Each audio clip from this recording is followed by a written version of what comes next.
Thank you for taking the time to click on L.O.R.E.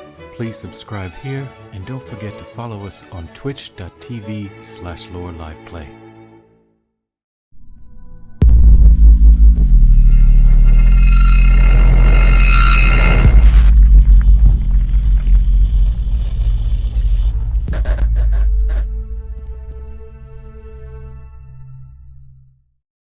The province of Talantis, a lush landscape almost untouched by civilization.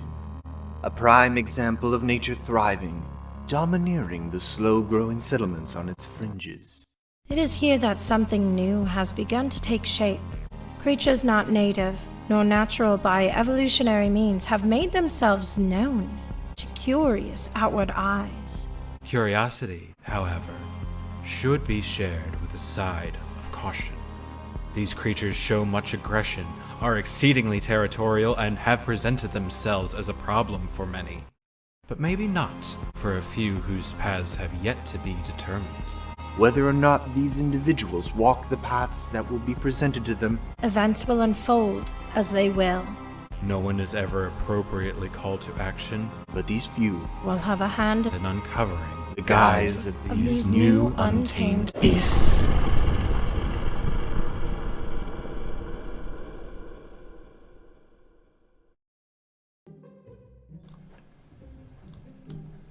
Don't fuck up. Hello, everyone! Welcome to L.O.R.E and tonight's session of the Guise of Untamed Beast. I am your Dungeon Master, Mathew Garro, and with me are my players for this adventure. I don't have it open, so we're going to go with what I see through Zoom here. To my left, I have Chris. No! Damn it! It's always random. Hi, I'm Chris Ferguson. Who? I will be playing... Yeah, Chris Ferguson? Don't make me question myself. I forget sometimes. I will be playing, or I am playing, currently playing, Trovik, the Minotaur barbarian who thinks he is an orc and has a magic spirit tummy. Yum. Okay, I have it open now. Below me is Dylan. Hello, hi. I'm Dylan coming at you from a new and poorly lit location. I will be playing Azazel, the Hobgoblin Wizard. Next to Dylan, we have Sarah. Hi, I'm Sarah. I'm a lizard. That's And it. who are you playing? I played you, son. Congratulations, you played yourself. And Snap, lastly, snap. we have Ryan. Hello, I am Ryan K, or Ryan Kaz, and I am playing Zorul, the Goliath Druid, the Tree Speaker. And unfortunately, our other player, Kayla, is still away due to being sick. We won't ask what it is or why it is. Maybe she just got a cold. Who knows? She's busy. I think it's vacation. Or vacation. I don't Yeah. know. I'm kind of going through like massive amounts of emails. But anyways, been a Either while. way, enjoy. been a We miss while. you. I know we weren't here last week. That's because me, the only Canadian year, had Canadian Thanksgiving. Holy Canadian. Sorry. In your Sorry So- about that. sorry. We're making it up by playing this week, and we will be playing again next Monday. In 2 weeks in a row. Woo! But before we get into that, let's begin with Extra Life. It's a program for local Children's Miracle Network hospitals to help raise money through Twitch and the gaming community.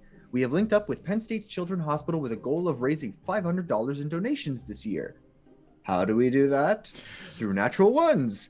For every natural one rolled, you will hear this sound. Cue Chris.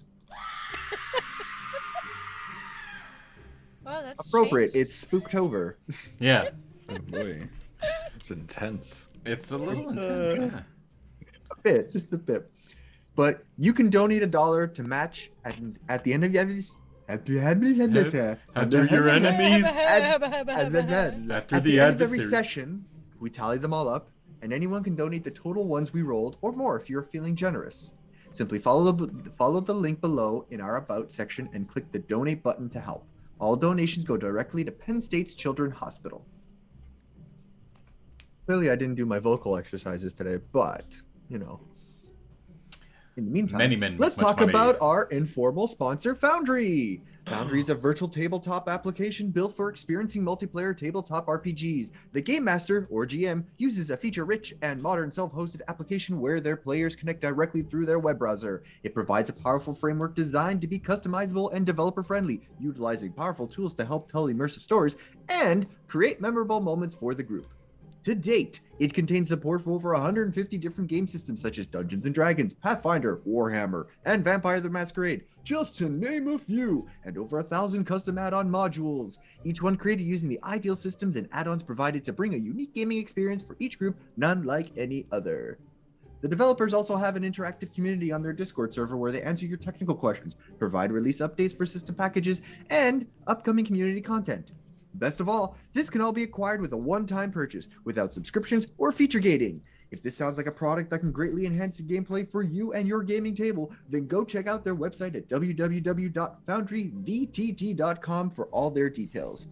And if you want to see Foundry in action, you can check it out here during tonight's session, or on a New Horizon hosted on bi-weekly Thursdays at 7 p.m. Eastern Standard Time.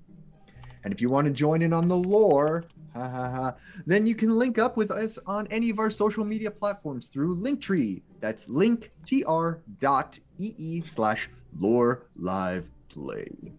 Lastly, Chris has some merchandise he would like to show us. Ooh, that's loud. Hi, yeah, what's up? It's Chris again. Hi. We have merchandise, folks, and we haven't sold a goddamn thing yet. So, hi, look, check it out. Bumper stickers and pins, man. Look at this stuff. It's cool. You can buy it like you can buy both of them for like only $9, and then You're both $99.99. Oops, sorry. Okay, maybe I should just hold them against my face. And it Yeah, will look, supplies last. $9 for both, or you can buy like the pin for $3 and the sticker for $7 or something. Because my math is good. Yeah, it's like $1 discount for buying them both. You can join our Discord to find out more, or if you're already in there, just reach out to us in the merch channel and hit us up, you know, because stuff. Because things are good. stuff and things. And Stuff with and- our, if there's any other plugging that anybody needs to do, yes, no, we will move into the summary, wrapping up from last week, 2 weeks ago. So initially, after the Coutelier questioned the group's motives towards dismantling the vendor's caged livestock, Azazel convinced them that they were merely following up on an investigation lead that they have been given. The Coutelier withdrew their inquiry once Azazel presented his rank, though suggested they be a bit more careful about making a scene in this more peaceful town. Once the matter was cleared up and the crowd dispersed, the group decided to search for Orn's lizardfolk companions. Finding them resting in the bushy alleyways, there Orn decided to sit and spend time with them, while the others headed to a local restaurant for a relaxing dinner before the night arrived. After a nice dinner discussing the situation and where to venture next, they got a little inebriated and decided to head to the inn for a nice long rest. However, while walking the hunter's procession, they noticed a figure seemingly disappear from view before Zoril heard two voices warn him of danger. To no surprise, the vendors they chased off earlier returned with greater numbers to surround the characters and reveal themselves as something more, transforming into lycanthropic creatures.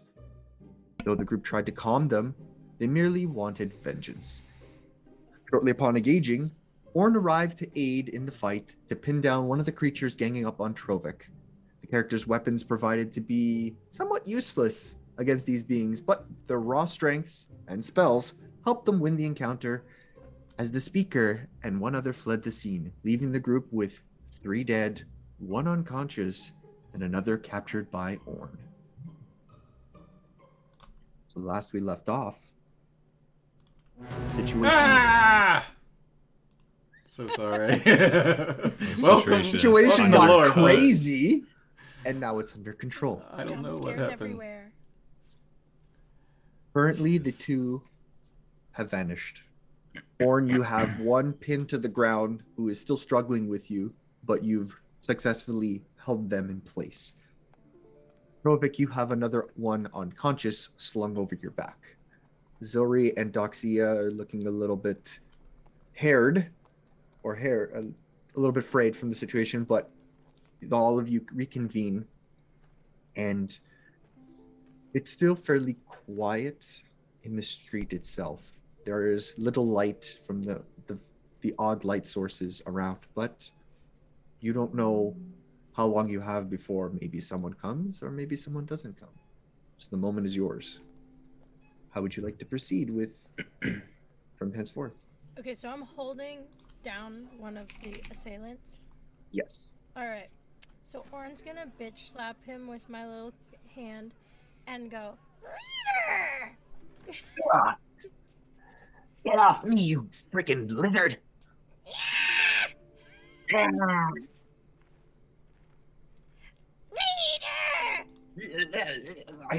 What? No! Oh! Then what are you trying to tell this one? This is... I don't think this is leader. Who is leader? Oh, of course. Investigation.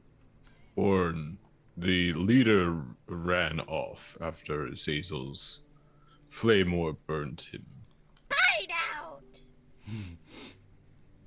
Why? Yeah, if we're looking to find their hideout, I have a way that we could figure that out, but I'd need to have a good night's rest before I could really use it to its fullest. Well, So Orin, as you're like yelling at this lycanthropic person who, just to recap, the two that you still have captured, they had transformed into what looked like dog people, or jackal wares, we'll say, is the more accurate term. The other three that had been slain in the streets, you all notice when you kind of, with your passive perception, that they've reverted to their original forms once slain, and now lie in the middle of the street, 3 slain dogs, essentially. But you are wrestling with this one individual, and he's just kind of snarling and barking at you, refusing to answer, even though you're like shaking him, and he's like, just making faces. And the other one is fast asleep, unconscious over Trovik's shoulder. Yeah, okay. So we need to take care of those bodies. What I think we should do for now, and Azazel reaches back and pulls out 2 sets of manacles. Mm-hmm. Little props of being a lawman, as you tend to carry these with you. I say we just slap these on the wrists of our 2 captured boys here and take them somewhere we can question them in the morning.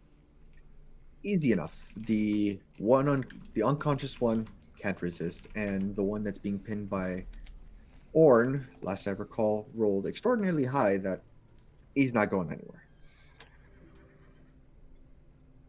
So you managed to restrain, or at least grapple the... Excuse me. You managed to bind the 2 jackal wares, and they are at your mercy. So, Yep. So we have captured these guys, or untamed beasts. What should we do with these guys, or untamed beasts? Guys and or. Am I using the words properly? I feel like eyes are on Trovik. I think they're both, auxiliary. I think they're both in which way you're referring to them. They were technically guys, humans, but they're also beasts, animals. They just can go from form to form. You said that the ones that are dead reverted to their original forms, which are dogs, not people. Correct. Okay. They were not people, they were animals who became like people. That is not typically how this works. That feels like a very backward sense of lycanthropy. Fairy godparents! Sure. Yeah. Sure. It's going to be okay. We should find out how they came to be the way they are. We do need to gather the bodies and make sure they are properly sent to their resting place, but this may have a connection with the beast that we are trying to find.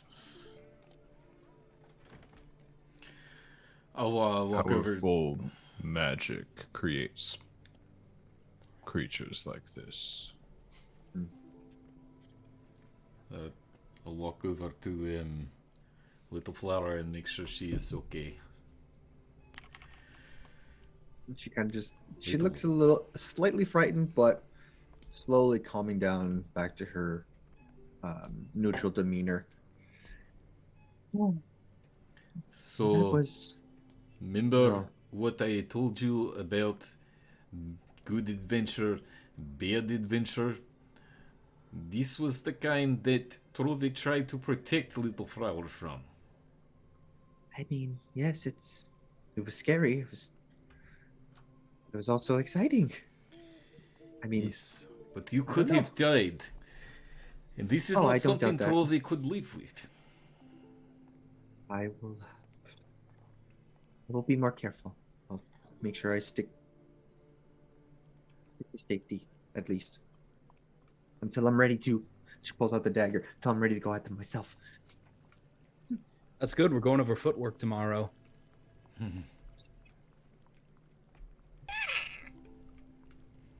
As the group of you are conversing and holding these two jackal-wares, you do hear a bit of commotion. You do hear footsteps. You hear a couple of people speaking out loud, and it seems like that they are heading in your general direction.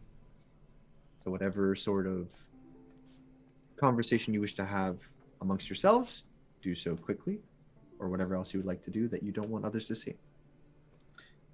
Would I know if the Coutelier typically have like a like essentially a holding cell in these sorts of villages and settlements?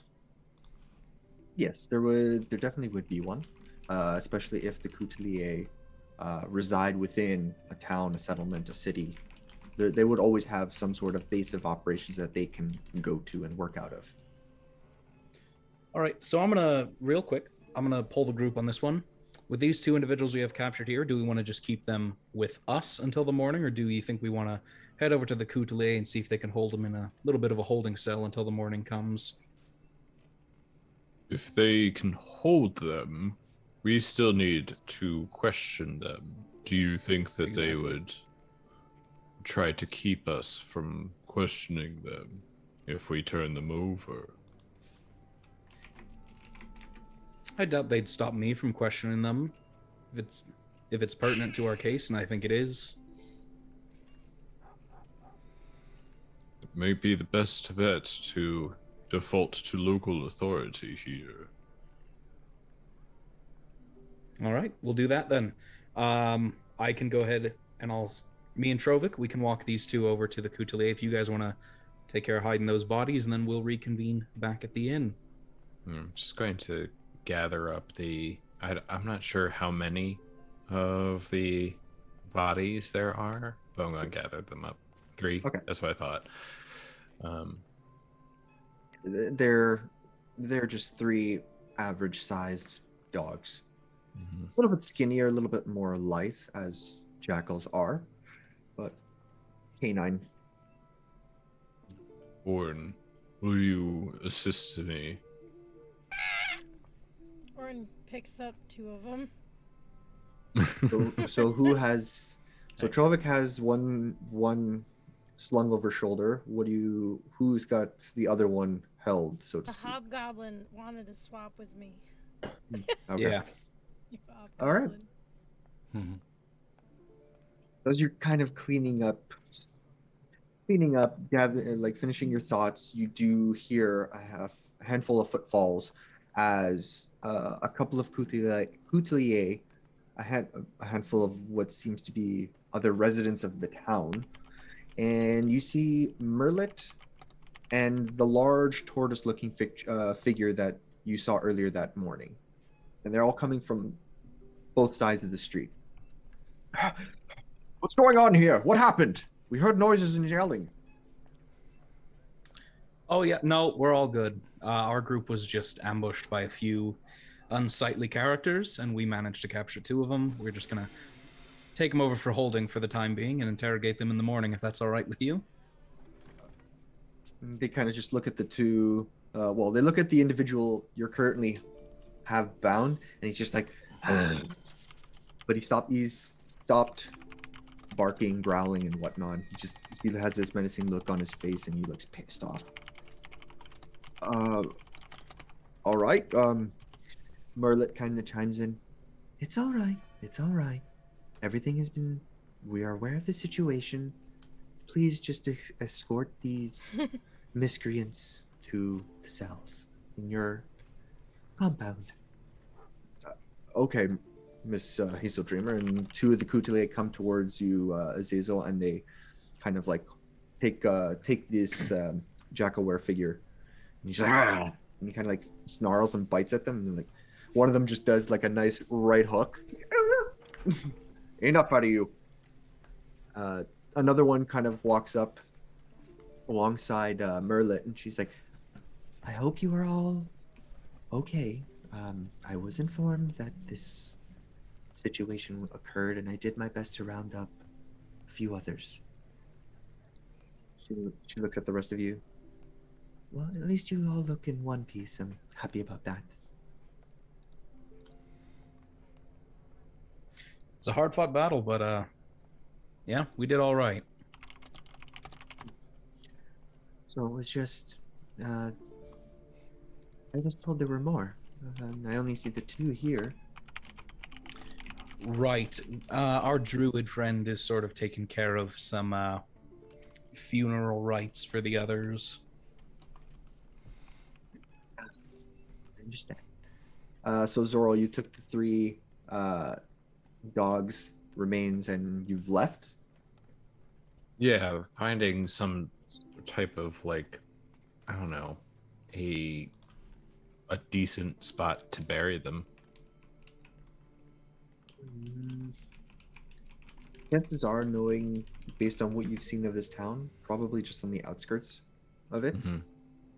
I mean, I know the alleyways are lush and full of most vegetation, though if you'd want to actually bury them in ground, probably just behind the buildings where the city or the village ends. Okay. So you and Orn kind of like wander through the alleyways until you pass a point where you're now at the edges of it on one side. And even though there are a lot of trees and bushes and other sorts of vegetation that still kind of sprawl out on the outskirts, there's plenty of walking or maneuvering room with the land itself, where you can bury them as you so choose. Yeah. Just like, dig a hole that's big enough for all 3, and just sort of like, as I'm doing it, just do some like, funeral rites and like ritual stuff, and like asking the land to take back their energy, and apologizing to them that their existence had to come to an end this way, and all that sort of things. And I also, like, in the middle of doing this, while we're kind of like walking along, or like before we do this, but like as we're walking along, I say to Orn, it's like, Orn, thank you for returning. When you did, I think you may have saved us. It was not as easy as it has been. And you spoke with your family, yes? Did you find out any more about the fish they sold? Did I, Matthew? What sort of information would you be thinking of? I know when you spoke to Raz, Gris, and I forgot the third one now off the top of my head, but your three companions, it was just gentle conversation and just like, hey, how's it going? Good. We're just enjoying it. It's nice and it's lush. It covers. It's warm. That kind of thing. They have lots of food here. We could probably go get, go on the other side of the street and find like a deer we could eat. In terms of the vendors, all they know is that, like they originally mentioned, it's like they smelt like dogs.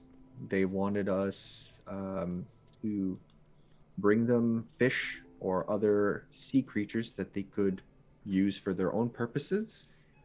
And that was it. And then they gave us money. But the three of them were kind of just messengers, so to speak. They just did it and they're like, yeah, cool. I mean, yeah, they had the animals captured. We didn't really care that much. It wasn't our business. We just like, okay, cool, here's your stuff. Give us this metal that everybody likes, and we'll go bring it back home. And says, no! It's still nice reunion after, well, a day. Did you talk about a new home for you? You wanted to go to the beach.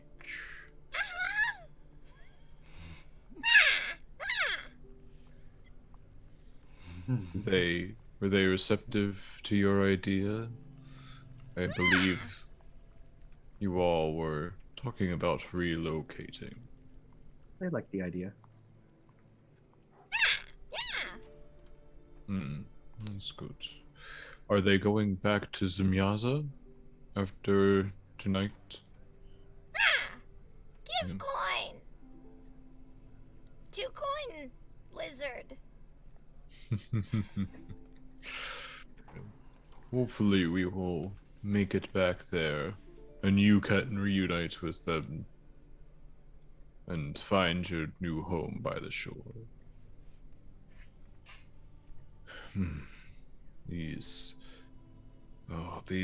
are poor creatures. They are twisted by some terrible magic, I think. We must find what is doing this. And it's just sort of like not necessarily to you, but but just sort of like musing aloud. And we get to the spot that was described and start doing the work. And afterwards, like, I suppose, coin lizard. Afterwards, I suppose we'll say it's just like we will head back to the inn now. I don't know if you want to go back with the original plan was you were going to spend time with them and then meet us in the morning. Things change. Yeah. I am glad, at least, if you decide to stay with us. We definitely need your help. I got time. Looking at her Rolex. Yes, time is something that binds us all. Alright. Let me head back. I don't know if Warren wanted to say anything else. I'm sorry for dominating that Oh conversation. no, you're good. I've got a, I think it was the other way around, Zoril. short track mind.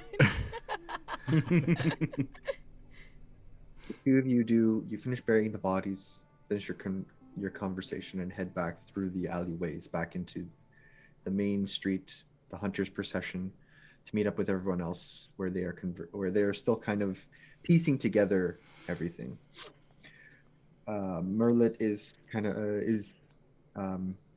speaking with the rest of the group, just checking up on them, seeing how they're doing. She sees you arrive. Oh, there you are. Guess you're all here now.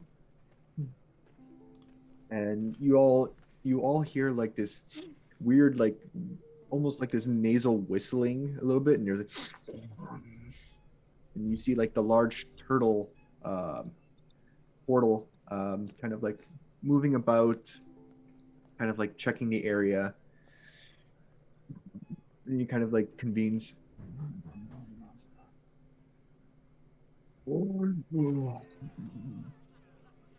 I've spoken to the other animals. Holy shit! It is giant talking turtle! Oh, hello there. I am keeper of the beasts in this town. Anyways, your assailants have ventured out of the city. The Barnum have mentioned they turned into jackals and ran off.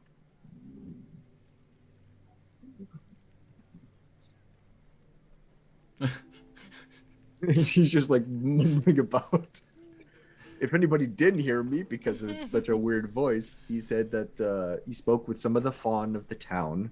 That the fawn told them that they saw two individuals transform into jackals and run out of town through the alleyways. So they are actively gone. It sounds a lot clearer when someone translates for you. Sorry. Maybe I should move I the need mic. some I need some closed captions on whatever Matt's saying. Speak into my dub translator. Maybe I should just do this next time. Hello, my There it name is. is New. That's better. A little bit. Yeah. Wait. Oh, new. Oh, this is Beastmaster new. Yes. Is it? All right. I took notes. Holy fuck. I never Wow. take notes. Beastmaster new. And he's like Yeah. this old-looking Galapagos turtle. Okay. Yeah. That's what I was imagining in my mind palace. What an Alice. oxymoron. Ooh. And so Merlin's like, I guess they have returned back to wherever they came from. At least they are no longer a problem for us here. So, Do you think Yes. these two will turn back and escape your custody overnight? Is there danger of that? there is always the possibility, but I'm certain the Coutelier will be able to take care of them and hold them at least for a time. After that, I don't know. I would. They have wronged you. They haven't really wronged us or this town. But maybe it'd be wise if they left once you finish your conversation with them. Bear with me 1 second. No, he's gone. He's back. Magic. He's back. It's my That's it, everybody. magics. We're out. I tapped into my rage and did the BAMF thing again. Bam. I am back. Well, Bam. Zazel, Yeah. it may be prudent to get some rest. And like you said, we will address this in the morning.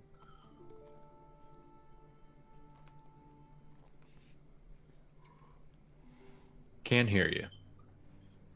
What would a stream be without tech difficulties? It's the trifecta. Now there won't be any more. Eventually, he's just gonna phase into the background. He becomes one with the bridge. No.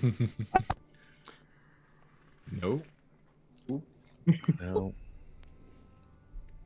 Yo. Hey. There. Hey. Okay. Nope. Still not. Quick, say a bunch of things while you have the time. Nope. I really like the idea of rest. Nope. Yep. Are we there? All right, yeah. Okay. He's I've on got a few board, tricks up so. my sleeve to get some answers out of these guys. I think that'll be a good thing to do in the morning. All right.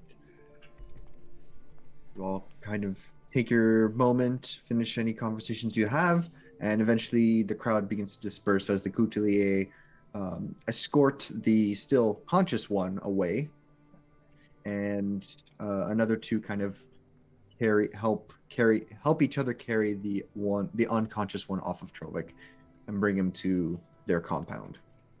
The rest of the civilians, whom seem to be some of the local hunters of this town, weapons readied originally, sling their bows and some of their short swords back, and kind of just slowly disperse. New has at this point already kind of started to hobble off, and you can kind of hear him like slightly humming. Merlit bids you all a good night and a safe and well rest as she begins to trot down the other way and head back to where she came from. The rest of you are on your own at this moment. Time of night, is it? It's still early nighttime. I would say maybe closer to like in between 8 and 9 p.m. It is not too late to celebrate a victory. Yeah. Come on. Weren't we like just drinking before we fought those guys? I feel like I've had enough. Yeah, but Yeah, you were all somewhat inebriated, and obviously the adrenaline kicked in when you got ambushed. Luck. Now that you're slowing down, you're starting to feel like, oh. Well, maybe Yeah. maybe celebrate in morning. Yeah, I think it's time we all went to sleep. Yep. Good idea, Zilri. Moving about for one day. Would not mind a rest. That was quite taxing. Are we going to find place with Beth? Beth? Hot Beth? Well, when you asked that conversation at the restaurant, the waitress did say like all the inns have a bath if you really want. They don't have a bathhouse here in town, but you can bathe at the inn if you so choose. Let's go to this one. All right. Yeah, all right. I like this one. Who's getting the first bath? I point to Little Flower. Oh, That's fair. okay. You know how they say in gentlemen speak, ladies and children first? So you are like both of them. I'm not much of a child. I mean, Yeah, I'm not. you totally are. I'm a little bit older. It's fine. No. All right. You get You all Beth make your way. first. Okay. I'm just gonna like just licking top of her paw a little bit, cleaning up her hands. The rest of you converse and head back to the local inn. Pay for a few rooms. Say about 3 silver each for the night. They do draw a bath at request, and Doxia or Little Flower goes and takes a nice bath. I thought Quite you a were going quite to a say short- shit. Like I Takes a my brain- nice She just takes a nice soak in the shit. tub. But she's kind of in and out pretty quickly, as she only needed a few minutes just to kind of rinse off. She comes back into one of the rooms and says, "Okay, I'm all clean." And she kind of does another shake, and a little bit of the water hits the door frame. Whoever wants the bath can go next. And she kind of goes over to one of the beds, and she sits down on it. If we're doing women and children, Zilri, you can get the next bath. I am I'm not too dirty. I think I'm okay for a little bit longer. All right. Orin, you're more than welcome to go next. Yeah, of course. Orin, you go take a bath. Water everywhere. Yep. The room is Yeah. even more wet than what Duxia did in there. There's like no water. She's only in the there for like tub. 5-10 minutes. Backflips into the bathtub. It's like one of those huge rounded like wooden barrel tubs that sits like maybe like 4 people. It's already at half water after Orin finishes.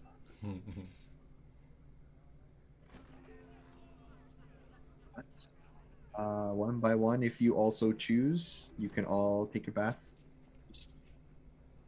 Shoot. Yeah, sure. All right, Trophic, you go next. Rub and clean, get a little bit of the Complain about dried- lack of water in tub. some of the dried blood and dirt in between your fur. Yeah, it's good. And then there's Azazel and Zorro.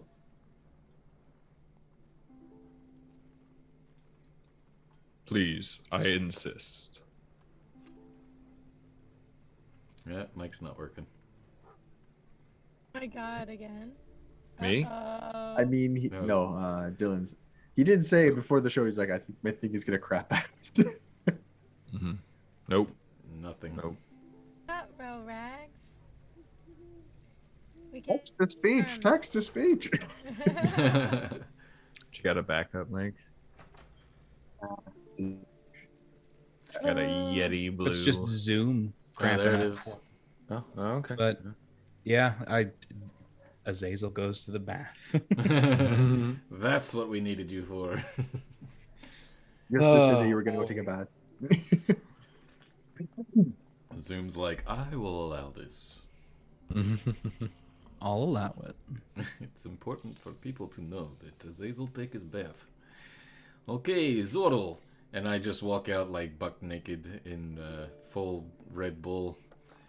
You're up, big guy. Red Bulge. Red Bowls. All right. Yep. Oh, can't get that out of my head now. Same deal. Yeah, whatever. Just like no like bones or pomp and circumstance about it. Just like, very clinical and methodical. It's like, describe what your character looks like. Not right now.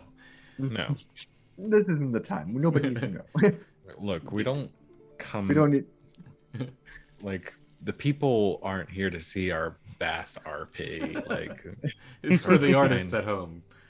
All right, my Sure. moving on. Just like So the Mathew you Garro all- body pillow. Yeah. DM Matthew Thank you. Pillow. Thank you for saving the Hashtag- conversation. Hashtag DM Matthew body pillow. Yep, Dungeon Matthew. If Dungeon we sell out Matthew. of all of our bumper stickers and pins, you know what the next piece of merchandise is gonna be. Yeah, once we, sell them. That's gonna be a special giveaway. What? Yeah, because I'm so certain that whomever is watching wants me as a body pillow. Yeah. I mean, think that's about the people why who are they're playing. watching. Saying, wait, All high right. fives. High Yeah. fives there. Psh. Wait, are you here? No, I'm over here. I'm on your left. Both That's the heads. best way to be safe. Yes. Be sure I'm on Anyway, the end. Hashtag Dungeon you all take the time to Okay. clean up, get into bed, share some rooms, couple of rooms. Mhm. And unless you want to have any sort of conversations or do any sort of before bedtime activities, Master. well, Matthew, you're setting them up. everybody's got their I work out before I go to bed, or I say a prayer, or I clean my stuff and tied it up and put it away before I go to bed, like things like that. Oh yeah. Anyway, Bye.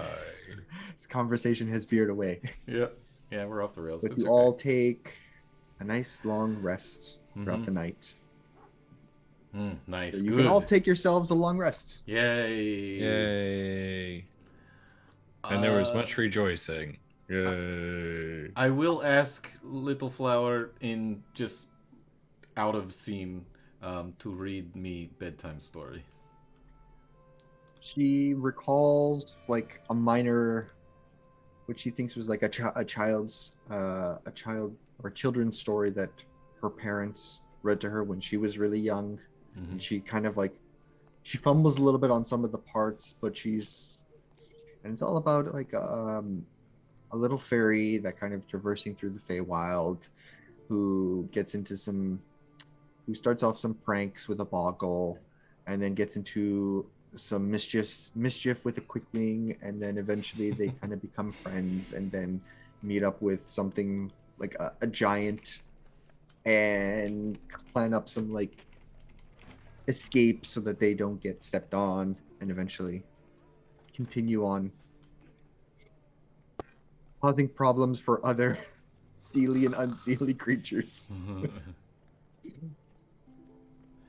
is good story. Following morning, you all wake up. We can hear you. Looking for Always. what? Yeah, we hear you. Yes. Yeah, you all wake up in the Okay. morning. It's nice and it's a sunny day. It's warm outside.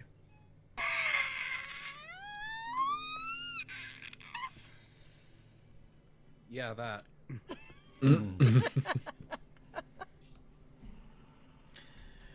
But the first thing you notice, once you all kind of like rub your eyes, kind of like stretch a little bit and get out of bed and kind of reconvene out of all the rooms, that Zilri is nowhere to be in sight. As per usual. It's not totally inaccurate. Never mind. Nope, I'm never mind. Quick, check all the townspeople. Are you Zilri? Are you Zilri? Ah, please, let go of me, sir. Are you I was Zilri? gonna say. That's a another joke. patron. Oh, Kayla's not here to defend herself. Yeah. We miss you. Can I smell for her? Can I track her by scent? Or wants to track? Sure, make a perception check for me. Didn't take a bath, so she still smells. Oh. Oh yeah, I nailed that one. 6. You get like subtle whiffs of where she slept, and a little bit around the door. She obviously left in the middle of the night, but once you get down to like maybe the main floor, kind of lose track of where she went. It's possibly she went out in the middle of the night, but like all you smell at this point is like the mixture of like ales, breakfast, meat, eggs, kind of like, and it's just kind of throwing you off, and you're more like, ooh, food. I would like to investigate instead. You Wanna had your catch- chance. I have a bonus for investigation. It's like, I want to use it. Let me be a detective, damn it. Oopsies. And you could ask around. Okay. Hillary! See, it's funny because Azazel is a detective, but he's not going to put effort into this. He's like, if Zilri wants to be around us, she'll show back up. It's fine. Good. Good, Definitely okay. have the same. I sort of saw thought. this. So, yeah. Well, okay, look, there is rumbly in my tumbly, and we should get food, yes? That only hands could satisfy. Perhaps she went to get head start on meal. Maybe there's like, early turkey special or something. Or fish? Yes, early fish. Perhaps there is early fish discount. What is... The What am I early saying? the fish? While Azazel's like pulling. Can we his just go hair eat, back. please? Yeah. Before we do that, actually, Doxia, do you want to do the some basic sword fighting foot stance 101 before we eat or after?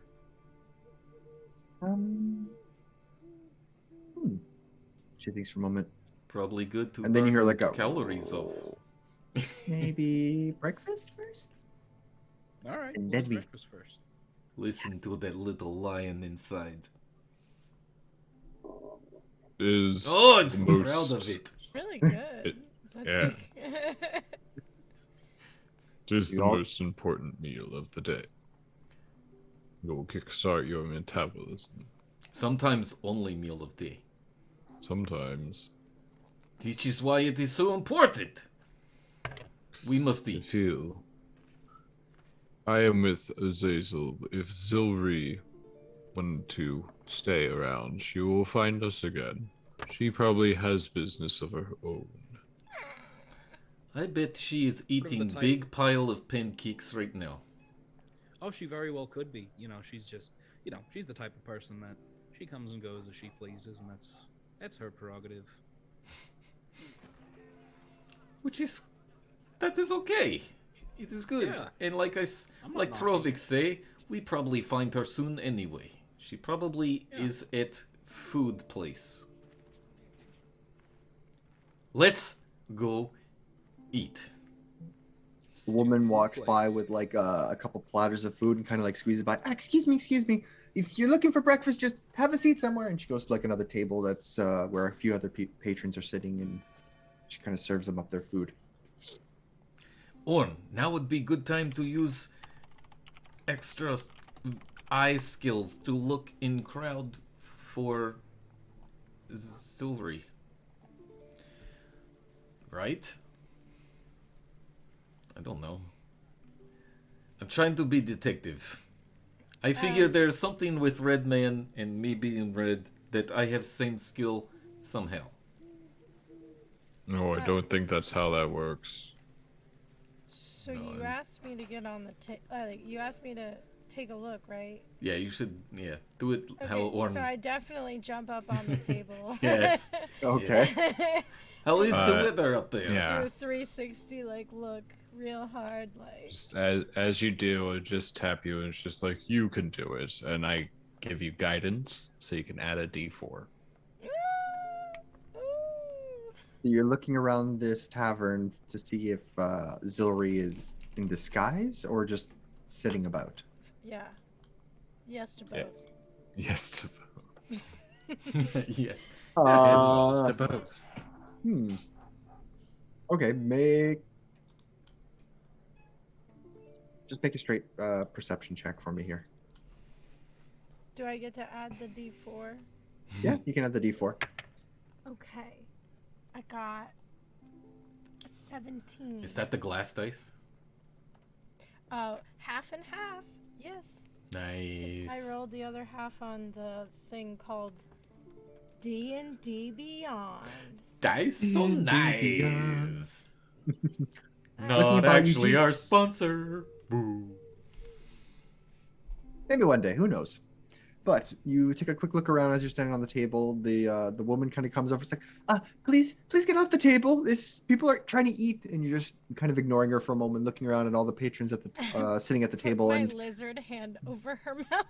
Oh, kind of like, it is customary for detective work to search for missing in the people. "Excuse me, can you get off the table? I'm trying to have my breakfast." Looking about, you do not see any signs of Zilri, or do Okay. not see anyone that looks like her. Though there are a few other elves. She is more of like a darker skinned half elf. And there is a bit of a distinction there. Wasn't like we got in trouble for being loud day one, and then they were like, "Don't do that again," and we were like, "Yeah, we're not gonna do that again." Sure enough. Yeah.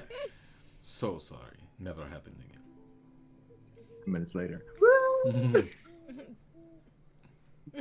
Okay, so let us eat, yes? Okay. You Yeah. all sit That's down what at I've been doing. you sit down at the nearest empty table, order up your breakfast. Pay your meals.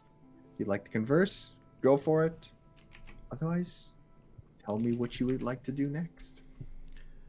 And where you want to go, what you want to do. What's this next leg of this adventure for the group? I will say, while Azazel is eating his breakfast, he'll be writing in his notebook, questions that he wants to ask these jackal wares. Mhm. Being fed bacon by a floating golden spectral hand, his little mage hand is feeding him breakfast. Show off. Nice. I will have a bowl of fruit, and some grass, and do you have any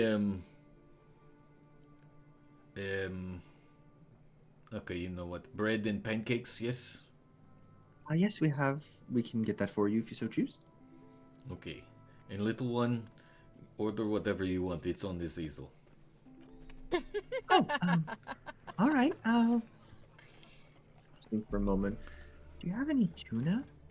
Tuna with a side of like some Ooh, apples this sounds and good. maybe some bread. I can smear the tuna on the bread. Ooh, and a little bit of cheese. Oh, you make Torovic jealous. Yes, we do have all of those. I can bring that out for you.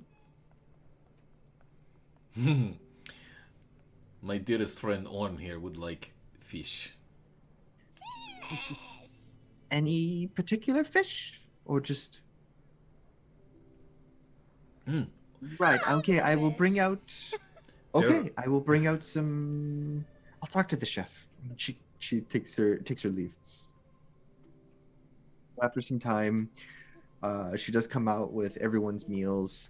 Doxia's tuna, bread, and apples.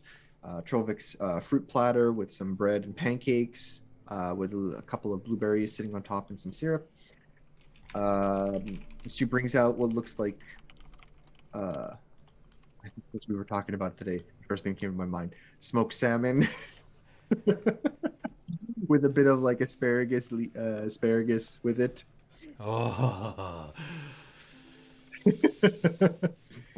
And some eggs, bacon for Azazel. I know Zoro likes most vegetables, so she brings out like a series of salads and other sort of like turnips and cucumbers that are kind of diced up. and vodka, please. Oh, all right, I can do that. She goes back and she brings you a glass of vodka.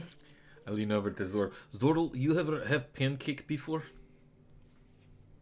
No, I don't believe so. It's not a common dish where I'm from.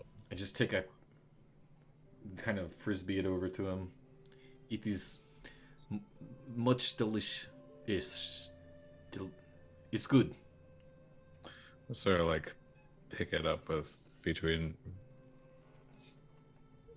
It's like a bread, like a sweet bread.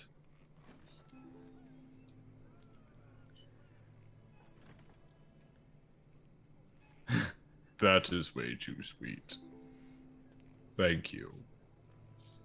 I take it back and eat it. But I put my fruit and vegetables in and then fold it up like a soft taco and Interesting. it's good.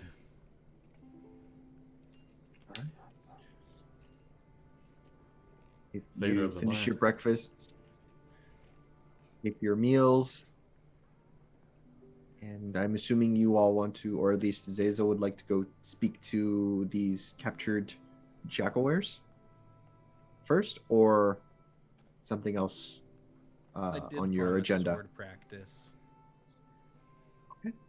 You take Doxy outside. She's excited, and you show her the ropes. Yeah, basic footwork, nothing crazy. Okay. So just outside the tavern itself, a little off, closer towards the alleyway, just so that it's not in the way of anybody else walking the street. You kind of show her how specific stances help keep her in balance when either attacking or striking or piercing. How different stances kind of like what's the word I'm looking for? help. I can't word today. It seems. Help compensate and provide momentum, and put a little bit more force behind all her attacks. And she gets like a basic idea of how it works, and then you kind of leave her for a moment, and she's trying it out. She does fumble a little bit as she's not used to it, but she gets a good idea. Maybe a little bit more practice will be needed, but she's on her way, and she's quite happy about it. As we're wrapping that up, I'll just say, tomorrow we're gonna have the blade in hand, so make sure you practice your footwork. Make sure you're using that whetstone. We're gonna be using just using a few moves on some targets. Nothing living, just like dead pieces of wood, basically. Okay. And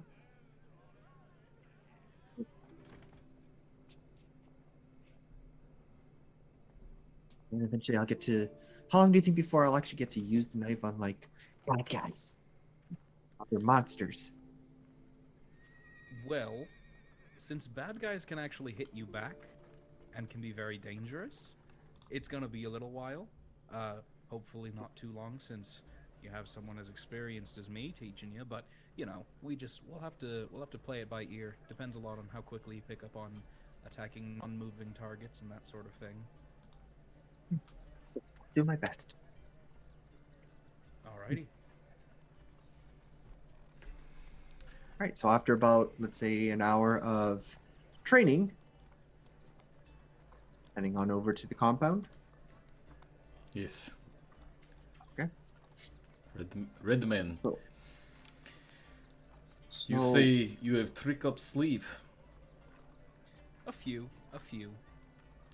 Can Trovik see your sleeves? I mean, he sort of pulls the sleeves of his overcoat, and it's just I start goblin forearms. Pulling them. Is this where you hide your magic? In No, other it's arm, sort of looking okay. in. Is this where, like, Trovik in belly, yours in sleeve? It's not really. I don't hold my magic in me. I just sort of do it. I don't really feel a sensation of coming out of my tummy like you. I've just done it for so long that it's just sort of second nature. Okay. So no magic actually come out of sleeve, but you have planned to do magic or trick. Well, yeah, it's magic, and it's a bit secretive, so you could say it's up my sleeve, as the saying goes. Okay, we go talk to bad guys, yes? Yeah. And you want me to be bad detective and you be good detective, or maybe other way around? I should probably Trovik might, want to ask all the questions. No? This is a good idea, yes? You're a very imposing figure. I think you'd be very good to stand there looking very menacing. I wrote down questions now. Oh, okay. I can't I read, wrote down so... questions that I want to ask. Oh, yeah. I'll go ahead and I'll ask them, because depending on what they answer, I want to just word them in a certain way. Okay. But definitely, we could use your intimidating presence there to just sort of put them on edge. I think they'd be quite nervous to have you around. Okay. Alright. Trovik be menacing to keep bad guy on edge. That's exactly it. Okay, this is good, yes? Alright. Plan in motion.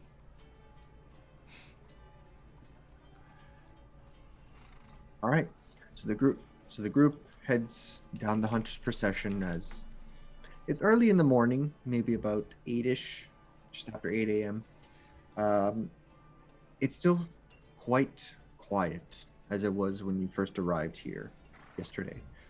Though there are people out and about in their business, walking the hunter's procession, You do see like the odd animal still roaming freely between the alleyways or alongside another individual walking.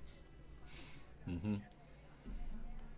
But Azazel, you kind of you do remember roughly where the Coutelier compound is, and it's a little bit more towards uh, the western side of town. But you make your way there, and you do see it on your left. You approach. It seems to be another obscured building full of like foliage and vegetation, though not completely obscured. You make your way up the steps and inside, and you can see this a room filled with only like maybe 6 other couteliers, though most of them are not wearing any armor of any kind, more so in I would say more of like a uniform, a little bit more comfortable clothing. 2 of them are kind of conversing about something. One of them's at a desk writing down in a book, and then the other 3 are kind of just walking in between, walking and passing through the main thoroughfare there and into the into rooms, into other rooms. But the one at the desk sees you approach. Ah, yes. Can I help you with something? Yes, hello. My name is Ungator Azazel Starflower. We brought in a few of those nasty, Jack? Those dog Yes, boys. the dog men that were brought in last night. Nice to meet you, Yeah. Ungator. Would you like to speak with them? Yes, if we could speak to both of them at the same time, that would be very preferable. If you have the one interrogation room they can both be in, that would be great. All right. Okay, we'll make that happen. We have them in separate cells at the moment, but we'll have some of the troops bring them forth into the interrogation room. Are you sure you want them together, though? It is imperative that I have them both together, yeah. All right. Well, also, do you want... would you like guards posted within the room with you? I think just without the room would be fine. All right. Of course. He gestures to the 2 that are talking and sends them to go retrieve the prisoners. The individual gets up and brings you around the corner to one of an alcove area where they keep a small interrogation room. They bring in a second chair, as there's only 2 in there. Will your companions be waiting outside?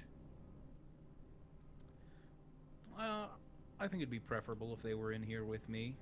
Definitely Trovik, definitely Zorl. Orn, do you want to hang in here with us, or...?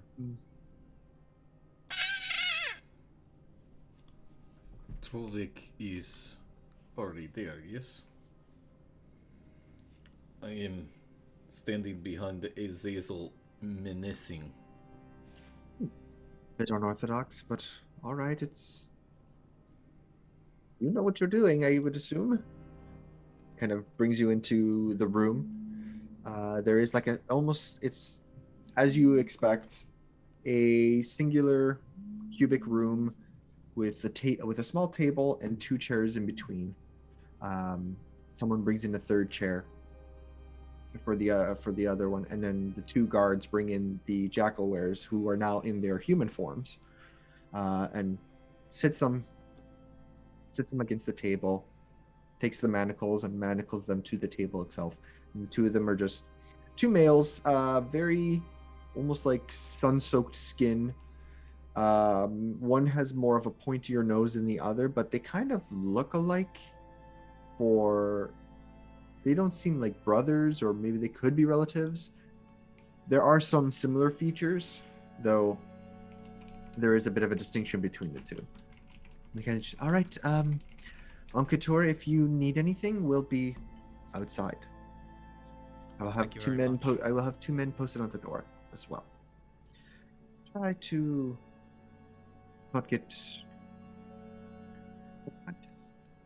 carry on with your business, Uncle Couture, and closes the door and locks it behind them. So these two humans sitting at the desk wearing almost like just random garb that was given to them, is somewhat grayish brown tones, like a shirt and pair of pants. They're bare feet, barehanded, just sitting there. One's got like dark brown hair, the other one's got a slightly more blondish brown. They're just staring at the group of you standing there.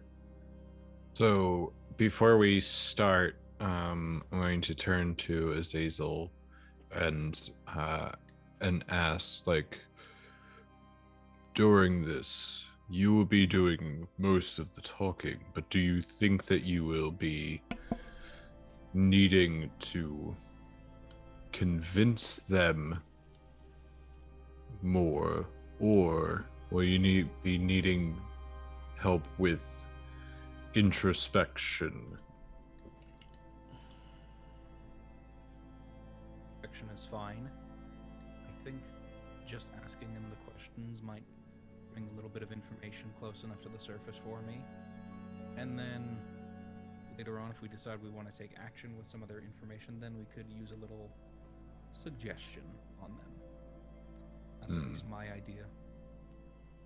I think then you should take this help that I can offer you. I'm going to enhance his charisma.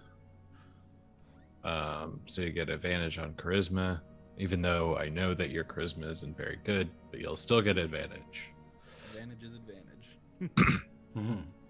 Are you all whispering this or talking out loud? It's a stage whisper. It's a stage whisper. Yeah. Out of curiosity. Yeah, it's just like backs turned. It's just like, do you think they're gonna... You're gonna kill these people? We're gonna do it in this room right now? Yeah. Is there a chair? There is a single chair on the opposite side of the two sitting.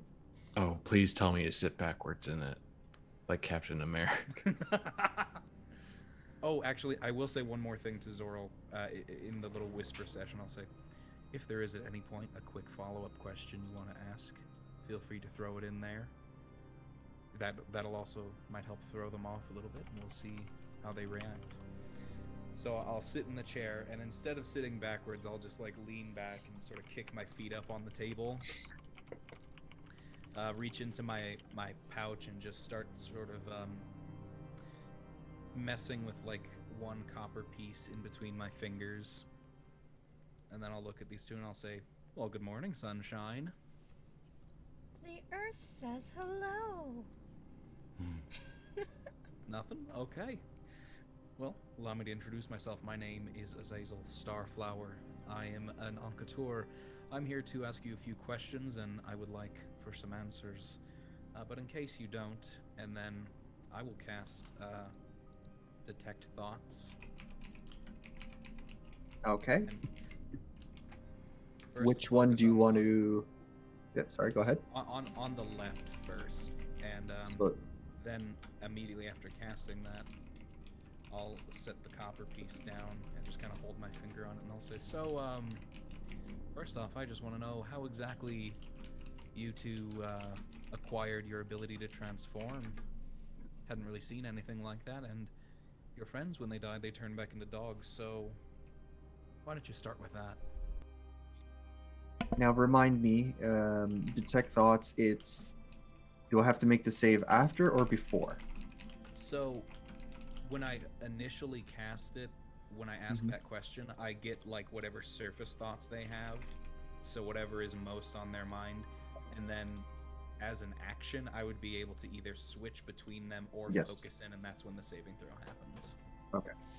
So, as soon as you cast it, they kind of wince as if you're going to do something to them, and then like the magical energy kind of dissipates and nothing happens.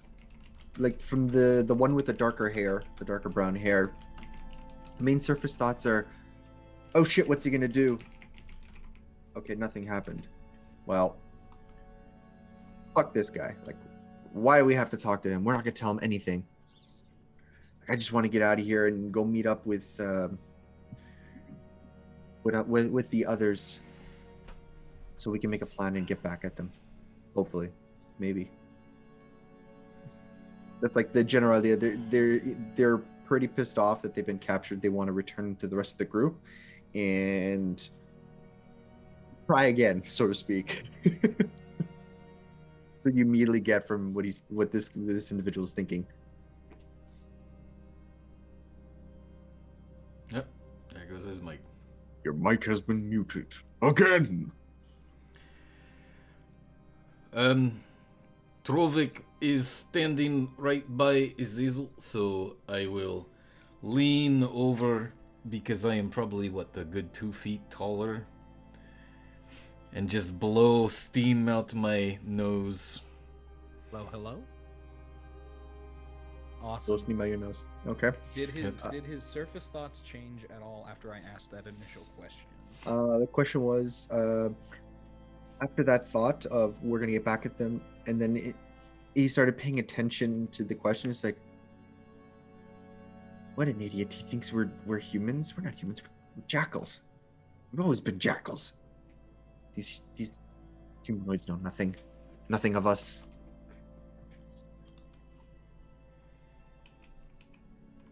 You gather just like from your question, you immediately get that it's actually the reverse. It's not so much that they got their transformation for something. Well, it's possible that they did, but he gives off that he's originally a jackal. He's more of an animal as opposed to an actual person. Yeah. Probably you lean in, you kind of breathe. They both look at you. One kind of like I give blondish one, looking one. growl like, back. I do my best Minotaur growl. And cough. They both kind of give you this weird look of confusion of what you just attempted to do. Azazel, you get like this big bull man's an idiot. Do you, Redman, do you want me to kill them now or kill them later? I think they could still be useful for us. And then But, I'll turn my eyes back on the two. Perhaps this one. Are we allowed to have weapons in here? You have your stuff on you. The Coutelier did not remove them. However, it's like they are trusting because Azazel is an Enquêteur and part of the Coutelier enforcement that he's in charge, though there are certain rules. It's like if you start drawing weapons in a fight in here, the rest of them are going to come in and break up the fight. I will walk up and grab the jaw of the one that smirked at me, and I'll say, perhaps this one might start speaking more if he start losing limbs. Go ahead, cut off my limbs. See what will happen. I start squeezing his throat. I just so hold are it. we all in here? Yep, all of you are in there. I squeeze it real tight, and I hold it, and I look back at the Azazel and wait. I lick all of my nails, my claws. That's enough. Like he grabs on, like one hand is still kind of manacled to the table, but the other hand is still somewhat free, and he kind of grabs onto your wrist and he's Oh, you're a kinky bitch.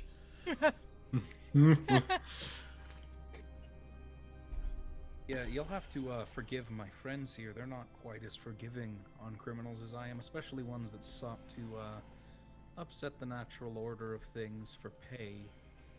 I'm gonna switch the detect thoughts spell to the other one then. Petrovik is got by the throat. Mm-hmm. Yes. Right? Azazel? Nope. No audio. Oh no. I start sock puppeting Azazel. Yes, Trovik, go ahead and kill him. It is okay. He is not of any service of us, plus there are 2 of them, so you can set a good example by killing one of them. And that is verbatim what he meant to say. Uncanny. Hello? Yes. Goodbye. Okay. Goodbye. So your thoughts, you Cool, shift now my them to. headphones aren't working. My God. Great. Bro. Wow, your tech is just hating on you today. Crashing all around. Nat 1 on the tick. Must be the mystical armor. Oh shit, there goes my stuff. Okay. I think they're working now. Yeah. Okay. Right. I can hear you. Okay, cool. So repeating the question that I asked when I switched to the second one.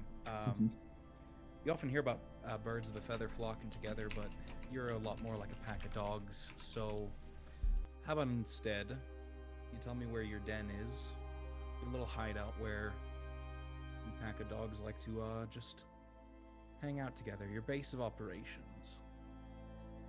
The other one, Trovik, are you still holding him by the throat? Absolutely. So as soon as you shift your thought to the other one that Trovik is kind of like squeezing by the throat, I'll you let up immediately a get he lets up, but he's just this brute. I swear to God, he needs to just sleep. Enough of this. Trovik, I need you to make a wisdom saving throw. Oh boy. Okay. Oh boy. My strongest attribute, see- obviously, is wisdom. You got him by the throat, and even though you're letting up, you're still pretty close. You're Yeah. obviously within arm's reach, and he's just looking at you in your eyes, these angry eyes, and they start to kind of like glisten a little bit as the eyes almost what's the word I'm looking for? I don't want to say like rotate, but they kind of like flicker.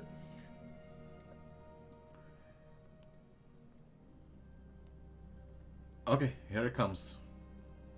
Wisdom saving throw. Oh, Verdict. Oh no! Shit! Hey. That's a natural one, folks. Yes, donate Oh, $1 no. to watch Trovik Gold Biddy buys. So that does not mean it's an auto fail, but what's the total? At 2.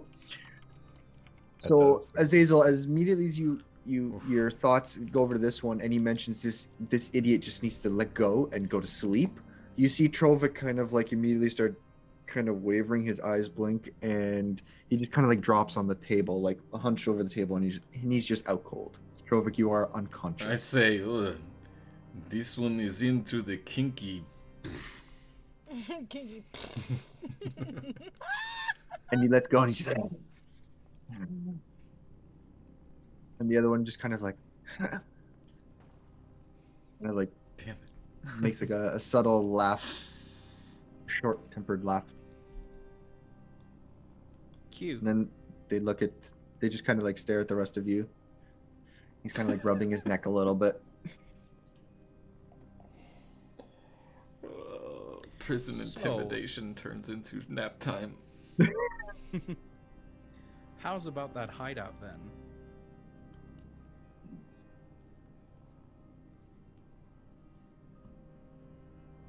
I'll say, make a persuasion check. At advantage. At advantage.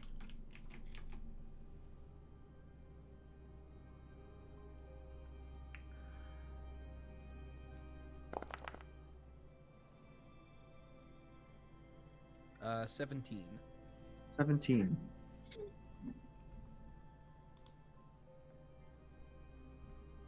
He doesn't say anything, but you immediately pick. Why am I going to tell this idiot about where we were keeping all our shit by the Tharkona Timberlands, off in the meadows? There's no way he's going to find us there. We just got to keep silent.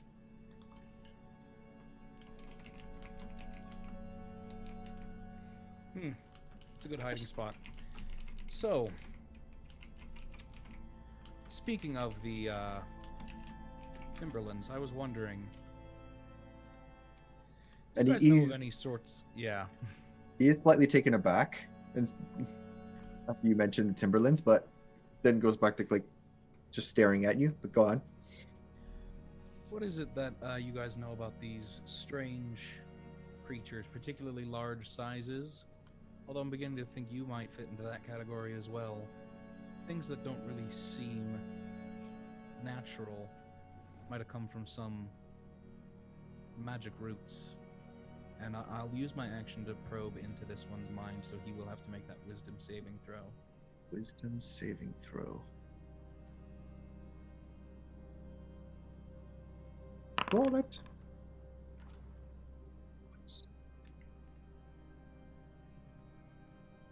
I didn't miss my total.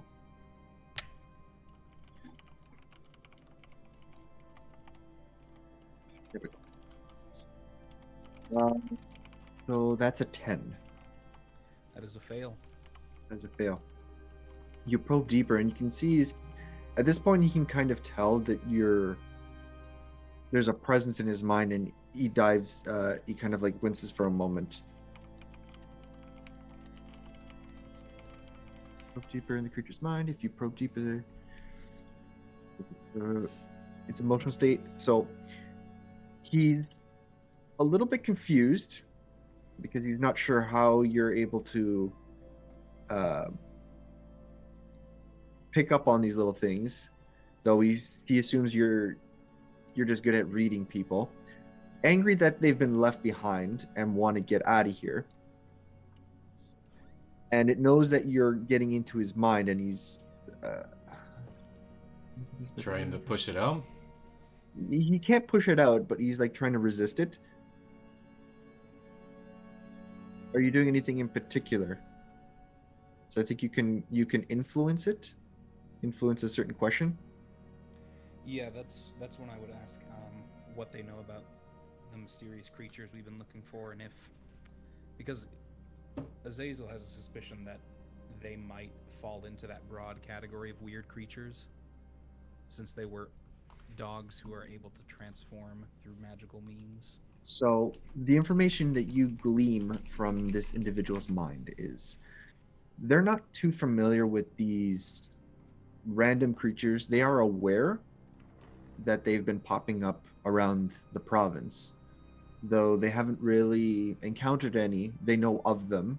They've been keeping their distance because they don't know how to deal with them. They themselves, the information you get is they are jack-awares. They were initially jackals that were given the ability to shapeshift into humans or other humanoid figures. These ones took humans as a form, but they can turn into a humanoid hybrid, which is what the jackal-ware is. And this kind of stems back from the whole legend of Grast, who infused a bit of his blood into these jackals to create his servants that served other generals and other people of importance under the Grast army. And Grast is one of the demon lords. But that's as far as this one knows. He just knows it's like, we've always been like this. We know it comes from demons and specifically Grast, but beyond that, it's just kind of, he's not privy to anything more intellectual or any more concrete. The other thing that you get from him is they were hired to find animals, to capture animals. They don't know, and all this one knows is that the boss or the leader of the group, known as Elson, he was hired to capture animals. But instead of doing it himself, because the jackal-wares are somewhat conniving, deceptive, and manipulative, they decided to go to the nearest hunting town, which was Boamar, and hire other people to do the work for them. So they got the hunters of Boamar to capture animals in the wild. they met the lizard folk, they had them bring in sea creatures because they weren't sure whether they should bring in sea creatures or not. To kind of like keep up their end of the bargain, and then they ship out the animals back to the den or their encampment, which just lies south of the Thurkona Timberlands, which is about east from here. Beyond that, he's not sure what the animals' purpose are for. He just knows someone hired the Jackal-ware group to capture these animals for them.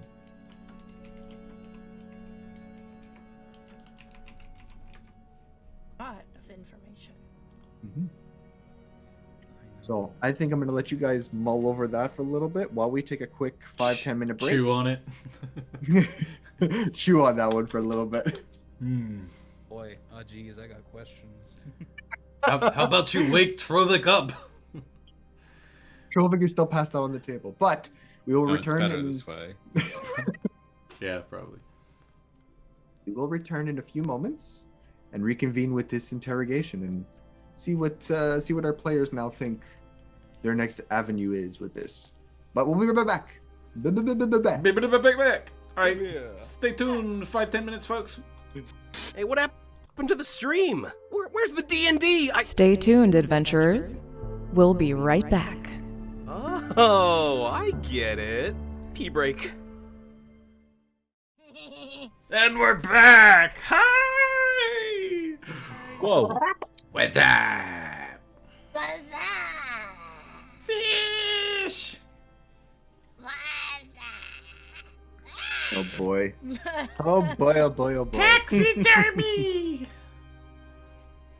So last we left off before the break, the group was interrogating the two Jackal-wares in the Coutelier compound. And Azazel, using detect thoughts, learned a little bit of information from one of them. Something about a hidden location where they were all holed up, where they brought the animals that they captured and traded to a mysterious figure that they were hired to get in the first place. So learning this, Azazel, is there anything you want to say or do? Currently, Trovik is still unconscious, lying on the table. Yep. Yeah. Oh, that was another thing I may have glossed over with the Jackal-ware's nature. From probing in and learning a little bit about what they are and what they do, they have a natural ability to put people to sleep. Oh, it's a Jigglypuff. What? Oh. Yes, they have the natural ability to put people to sleep just by looking at them. Oh, here we go. Okay.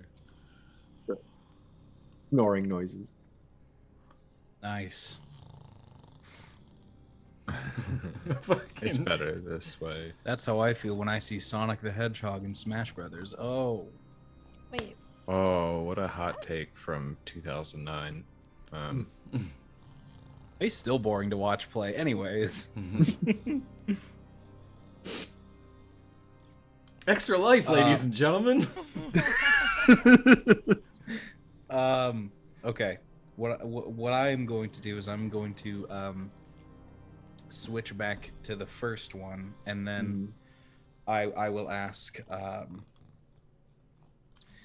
So obviously you were hired by someone to collect these animals, and I'm willing to bet that you don't know who, and that knowledge is probably just for your boss. But I am curious, were you tasked with just finding regular animals, or were they also equally interested in these strange beasts that we're looking into?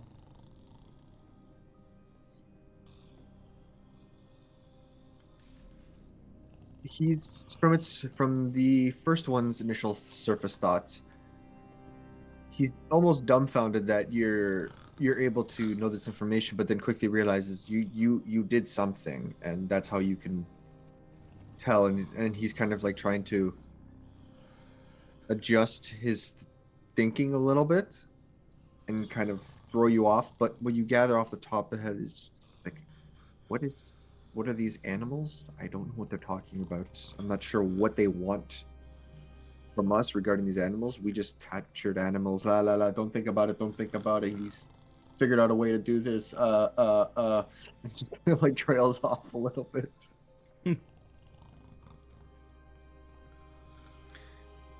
Well, I'll give you credit for this. You two aren't nearly as stupid as you look. And then I'll focus in on that same one and probe him. Okay. And Like in the basically just repeat that same question. Ooh, let's go in there. 'Tis a 5. Yeah, that's a fail. So like the other one, he winces a little bit, and now he's aware that yes, he was right. You're in his mind. You're in his mind. You're looking at his thoughts, and he's trying to fight back. A little bit more so than the other one. Now that he's specifically aware of it.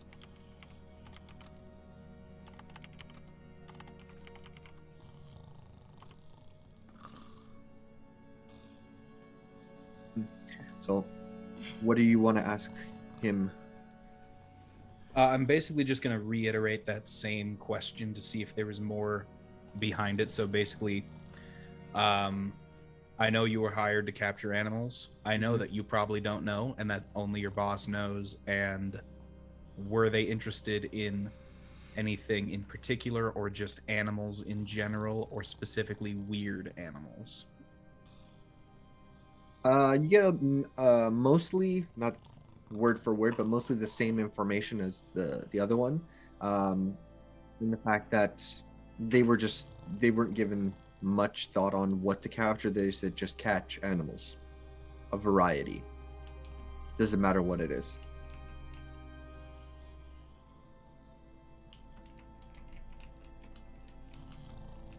Yeah.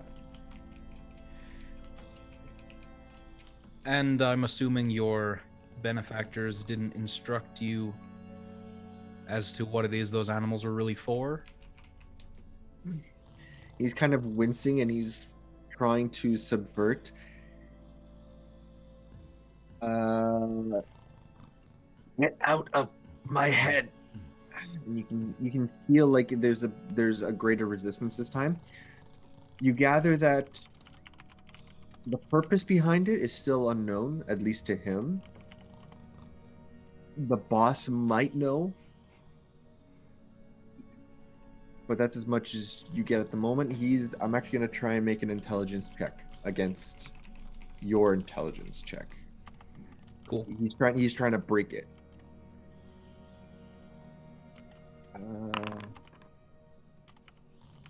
That's an 8. Let's roll my intelligence check. You should have this. 12. Yeah. So he's trying to fight back, but you have a greater intelligence than he does, and you're able to hold the detect thoughts spell on him, and he's just struggling right now. Again, it seems as though your recollection of it is, yeah, these guys are just small fry compared to what the leader may know, at least what these two are alluding to. But it's someone hired the group to catch animals, a variety of animals, didn't matter what it was, and bring it back to their den just south of the Thurkona Timberlands. Reasoning behind it, don't know. They're getting paid to do it. Oh no. I will pick my copper piece up from the table, Mm-hmm. and then I'll just sort of tilt my head back and ask,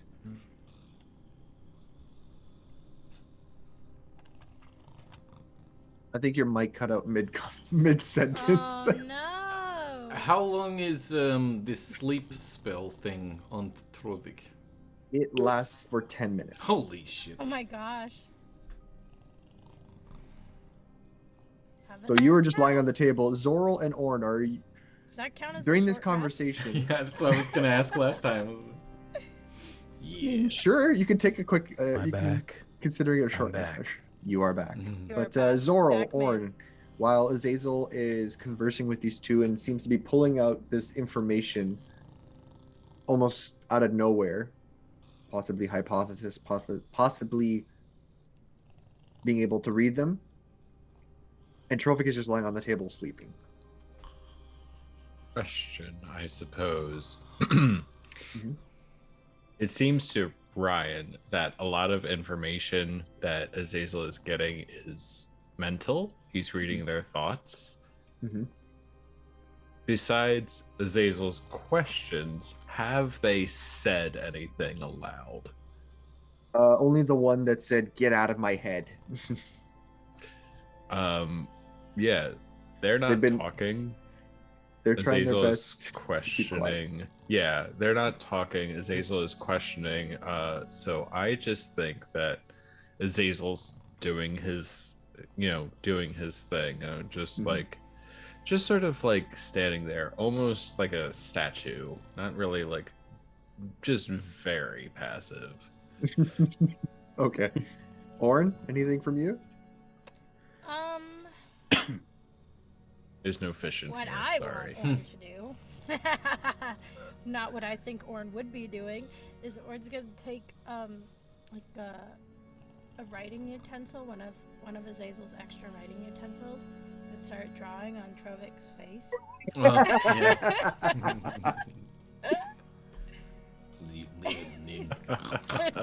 The one that put Trovik to sleep is kind of like smirking, like.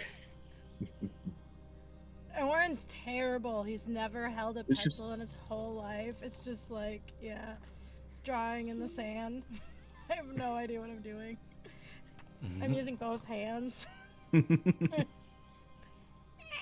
I'll say Trovik, make a con save to see if this hard scrawl on your face wakes you up or not. Oh my god. 16. Yeah. So, Orn, as you're scrawling on Trovik's face, you're trying to make whatever shapes or faces or designs that you want. And you're getting partway through, but like you're pressing hard on his face, and you can see him wincing a little bit. And eventually, like one eye creaks open, and Trovik, you kind of slowly awaken to Orn, like jabbing you in the face with some sort of pen or pencil or charcoal. Ow, no. Hey, what is. Oh, Jesus. Dim. You're a Who's detective that? now, too? Right? Yeah, Jesus, his old friend. Okay, what did I miss? Oh yeah, sorry about You that, fell Trovik. asleep. I was gonna wake you up, but I was doing a whole thing. Thanks, buddy. Yeah. Why did I go to sleep? Oh yeah, these guys can just sort of put you to sleep. It's a thing they can do. Oh, okay, so then maybe Trovik make them go to sleep for, long time? Do your worst. Are you giving me permission, little thing? I don't care. We're stuck here. We can keep putting you to sleep as much as we want.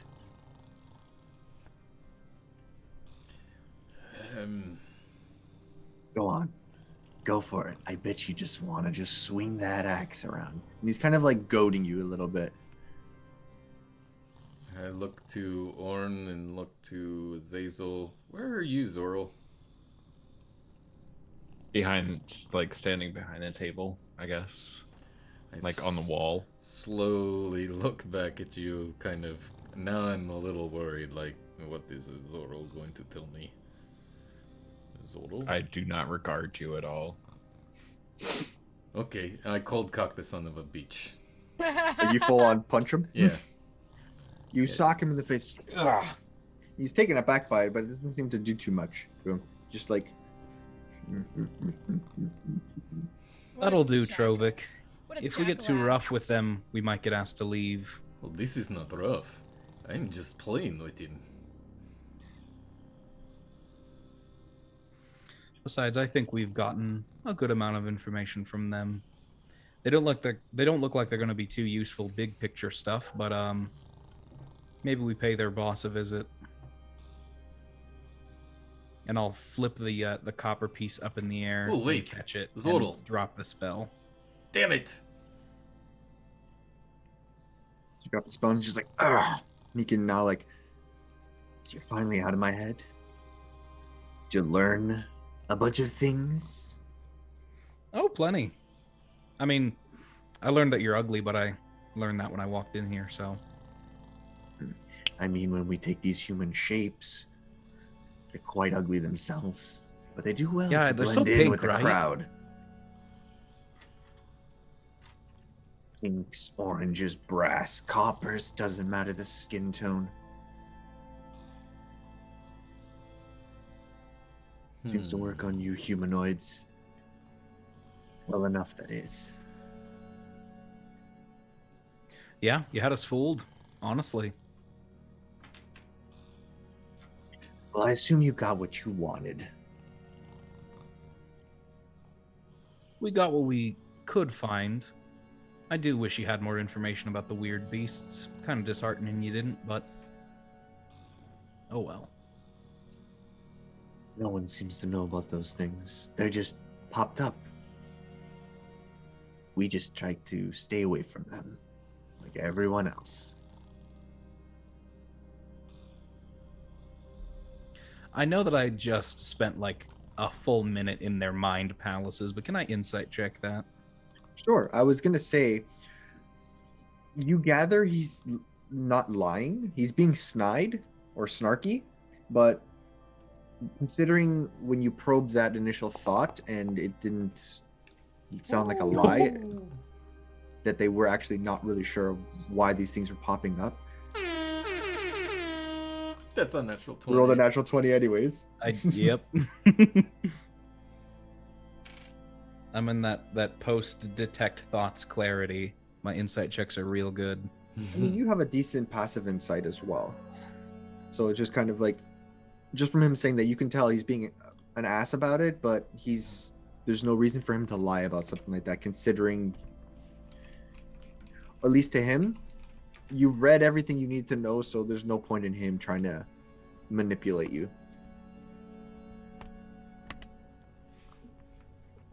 Well, if you ever get out of here, I hope you stay safe.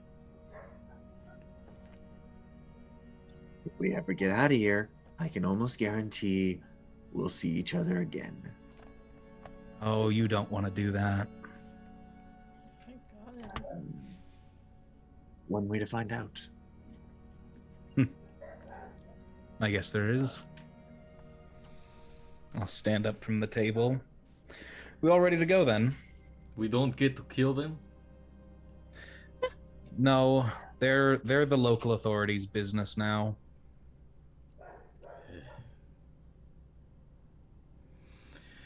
Is there any guards nearby?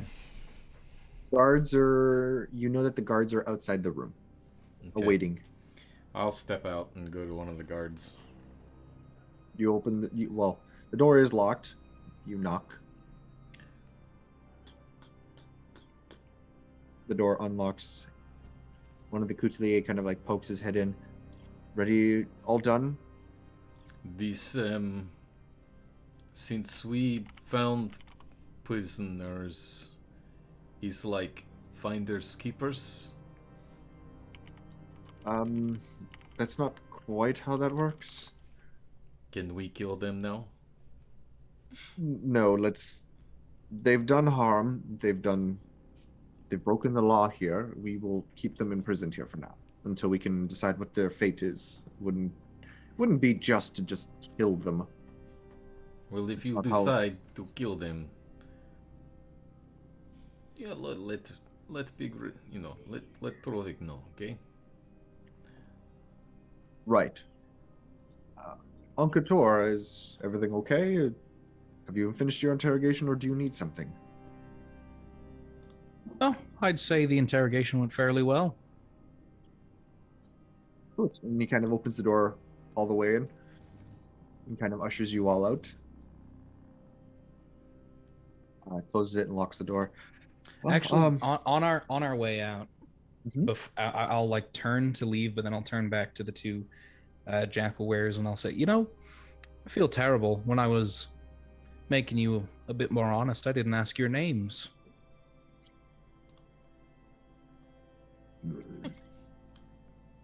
Is it really pertinent to you? I mean, I feel like we've gotten to know each other pretty well.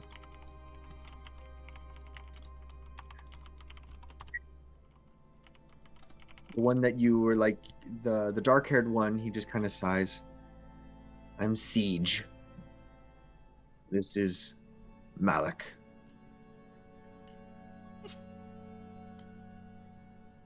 Siege Kinda- Malik? Siege and Malik. The slightly lighter blonde-haired human is Malik. Okay. Well, it was a pleasure to meet your acquaintance. I do hope they take you out for walks every now and then. And then I'll walk out. And the door closes behind. Right. Oh, we will return them. We will have a couple of Coutelier return them to their cells. But in the meantime, on Couture, is there anything you would like to discuss with us? Any measures we need to follow up with? Well, we did acquire some pertinent information. However, I would like to have a first crack at some of it just because it could potentially work towards the case that I'm working on. Definitely would shine some light at least on their workings. And maybe I could bring the boss to you, but we do know the location of their hideout, roughly. And if we wanted to get some more information, the boss would definitely know more about their client list. I don't know if that's really anything of interest to you, but it's definitely of interest to us. Well, if there's any individuals of interest that we should be aware of, please. More than happy to know whom they are.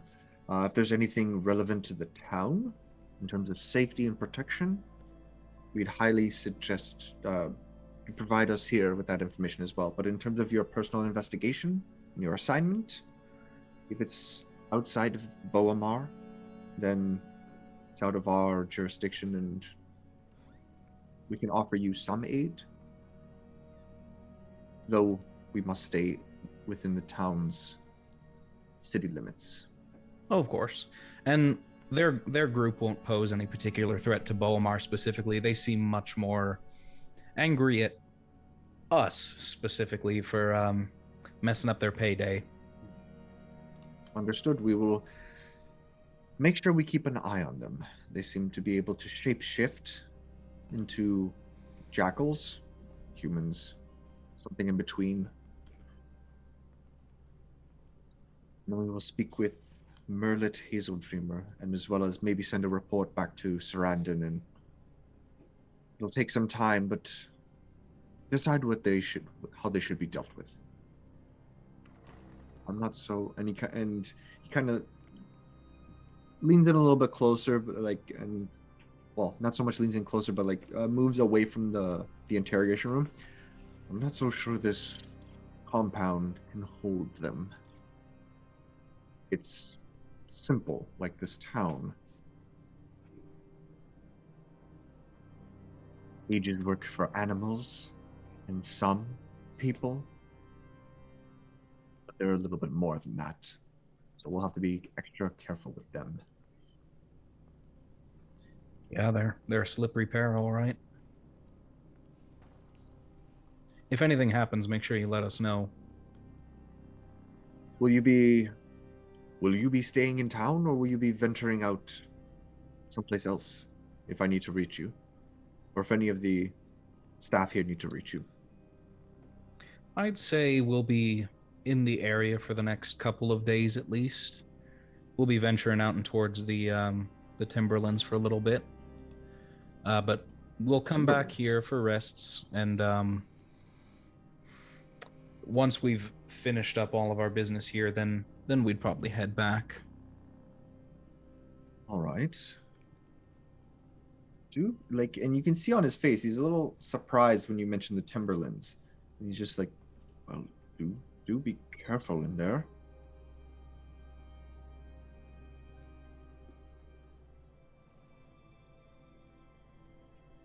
doesn't say much more. Well, All right. this was super productive. I'd say so. How about we go find us a place to sit down, confer. We'll share some notes and decide what we want to do from here.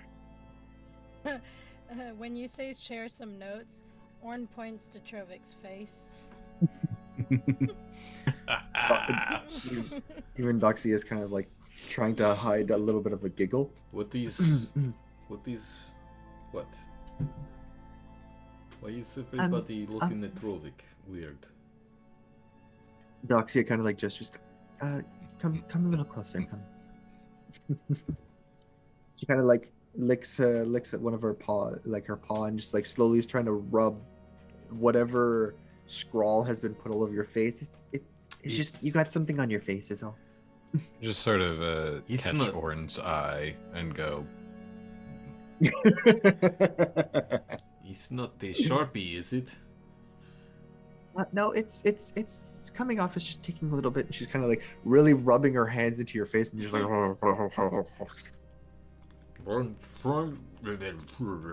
Thank you. Maybe if we find a spot where you can just wash your face. There's just like some dirt or some markings, maybe, and it just looks funny. Okay. So, finishing your interrogation, you freely leave the compound. Outside, it is still early in the morning. Maybe that took, I don't know, anywhere. It was quite a quick interrogation, especially with the effects of detect thoughts. But how would you like to proceed at this point on? You learned a little bit of information. You are now in the middle of the hunter's procession. It's still early in the morning. Where would you like to go from here? Did Azazel tell us what he had found out? Because again, I didn't hear them say anything. It's up to Azazel. As far as I understood, he was somewhat repeating fragments of what... It was like he was following up with a question after getting an answer and kind of like hinted at a few things, but I would say that's up to Azazel. Yes, Hear it him. would be. Haha. So once we get outside, away from the Coutelier, I would start talking about how I used like a detect thought spell and just kind of going through all the information I got of like where their hideout is, essentially that they just have a vendetta against us. The basics, what they are and why they are, about Elsum the leader, what they were hired for. Yeah, just about anything that I think would be of use from that.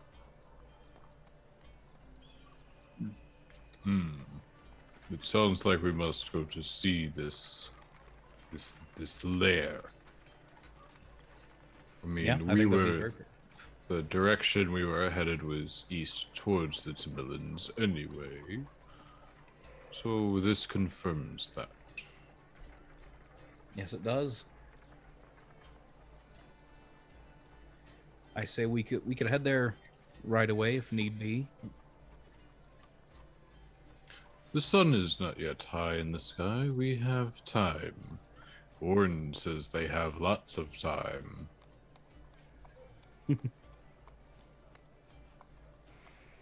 So, should we head out east then? Yes. I mean, it's not like a bad idea.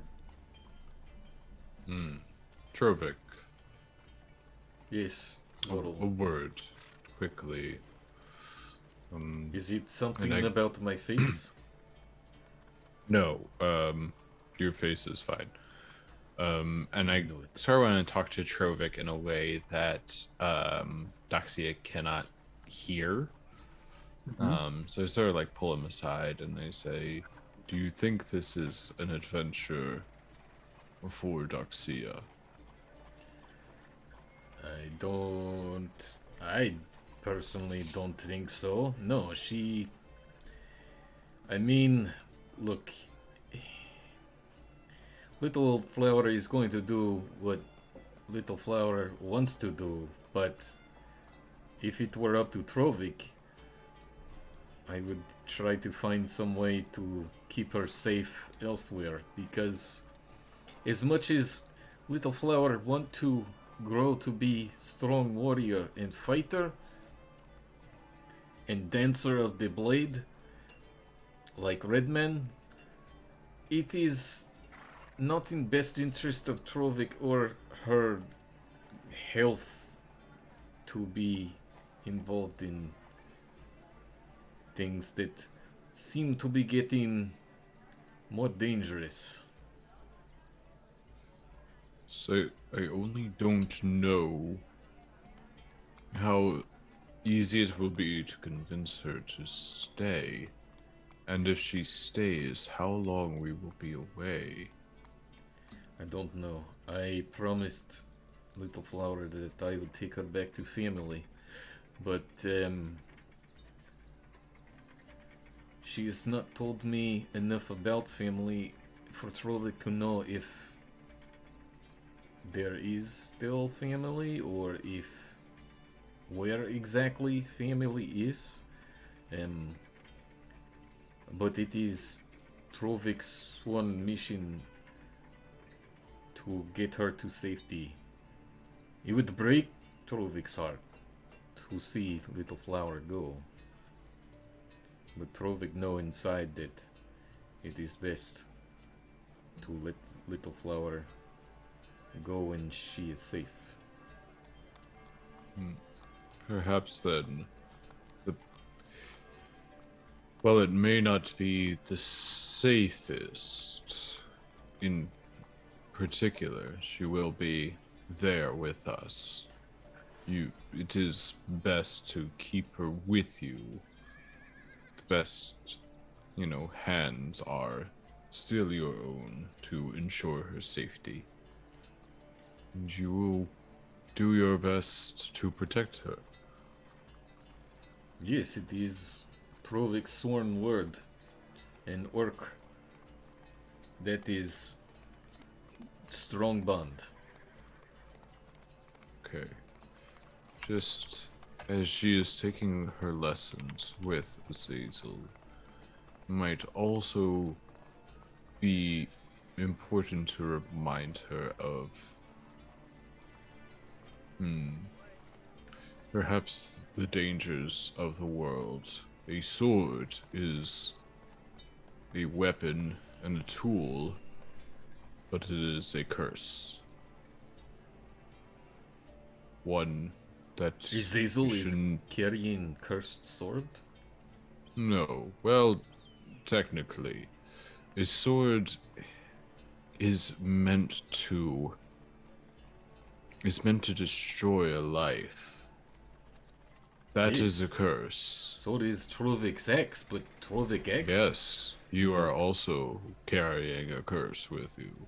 It's a terrible burden to Should have I a get weapon rid of it? war. No, you need it to defend yourself. That's the worst part. This is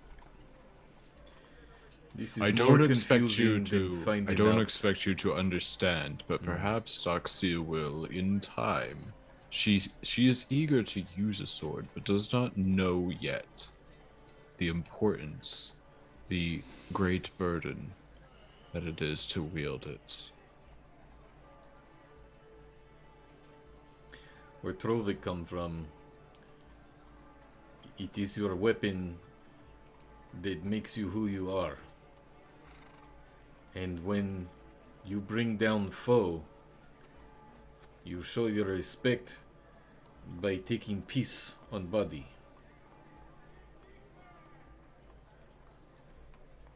But I remember you saying you were coming away from that.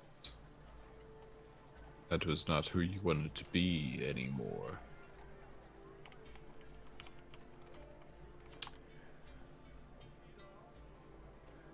Well, Trovik's still trying to figure insides out, but Yes, your most tummy. concerned.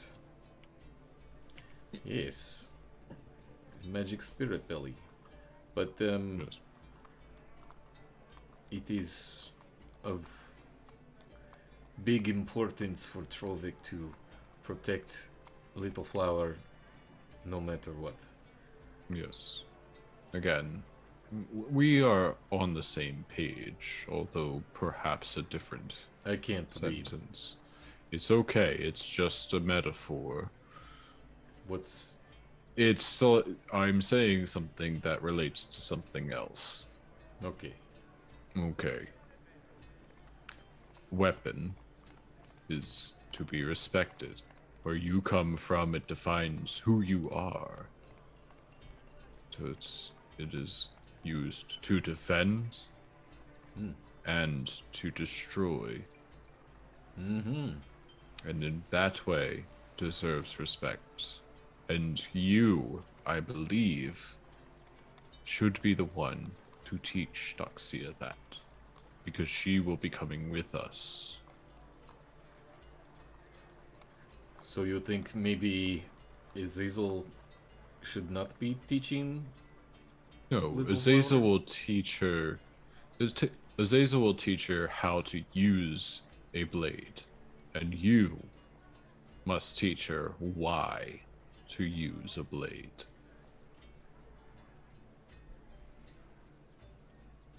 Okay. I believe you can do that. Do you believe you can do that? Trovik can do anything. That's right. Trovik can do anything except for read. Well, let's go. The last part, obviously, I say aloud to everybody. Let's go. Yes. As you guys are making your way downward, I would say eastward, on the hunter's procession, Doxia kind of like walks next to Trovik. What are you guys talking about for so long? It is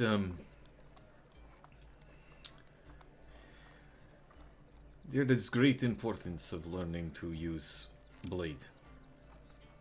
And we will talk more when the time comes. Let us get on our way first, and perhaps when you learn more with Azazel, then Trovik teach Ed. The words are hard today for some reason. What are you gonna teach me? Trovik, his responsibility to teach you why to use blade so much. And Why to use the blade? Well, when you're in trouble, you use a blade to stab people because they're attacking you. this is right. It's good, yes. Intimidation and violence sometimes is best answer, but I look at his Zoro, but there is consequence. There are sometimes bad can come out of doing good with blade. Okay. And ending a life can sometimes have its own consequences. I think I understand. Zoro says that Azazel's blades are cursed too. I did not say that. so I did cool. not say that. It is I did possible. not say that. I don't know, but it is possible. So She kind of like looks at Azazel. Azazel, is your sword cursed? Does it do like some weird hex things? Does it give you like? Is that the reason why you only have one working eye? Does it make your eye like black and blue, where you can't see out of it? And you're just kind of like all like frantic and excited about it. I ruffle her hair, her mane. It's a soul. Oh, You cut out in between. It sucks up souls. it's a soul blade. Oh boy. Yeah. I would advise not getting killed by Yeah, her. Her that's it. katana steals the You're done, souls of Azazel. whomever it kills. I'll just say to Little Flower, how about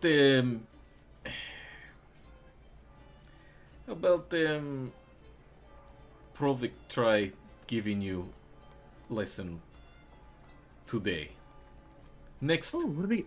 next time we take rest, Trovik will give you lesson on how to be a warrior. Also, Well, in trade, we spoke about this ages ago. You told Trovik you would teach Trovik about some not so bad ditties. Some bad, I did not, kind of forget not about bad that. ditties. Not bad ditties. yes. Ditties. Powerful beings or gods or deities Deities. that have good, Like- noble intentions. Like mummies No. and deities? that's- Or No. I think you mean daddy. Daddies? That's did deity and daddy are two different things. Daddies? Daddies? Daddy? Yes. I mean, daddy. I mean, daddy. I'm sorry. Sorry, I mean daddy. I mean daddy. Daddy. I mean Matthew. I mean daddy. I mean oh. Oh, sorry. That's, oh, rocks Stop fall, talking everyone my body dies. pillow like that. That's enough of that. Oh my. You're welcome. So, you will teach Trovik in trade about deities. Deities. Deities. Yes, I will teach you about some of the good deities. And, I mean, invisible sky daddies are everywhere. Oh, wow, that's good. I love it. Thank you, Bittersweet. Wow, that's hard not to come back from. You will teach Trovik about deities and also perhaps to. And I look in maybe to read.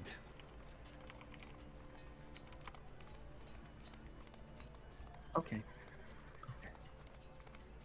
Yeah, we'll do that. We'll do that. Okay, then Trovik will teach you the best, and you will be the best warrior. I'm gonna be as strong as you. I'll be stronger. At some, maybe, someday. And perhaps We'll get we there. will find better X-Men to find you your own blade. I got my own blade. She pulls the dagger. No. That is like throwing popcorn. Do they make popcorn? At they do now. Wolverine. It is a word that Zorro used once about comparing things of I'm not not sure other. what either of those are. This little thing is not going to kill as much as this thing. And I take X's almost as big as me. She kind of just like compares the dagger to your great axe. Okay. She looks a little disappointed. She's like, maybe one day I'll get a bigger sword. It'll be bigger than your axe. Calm down. That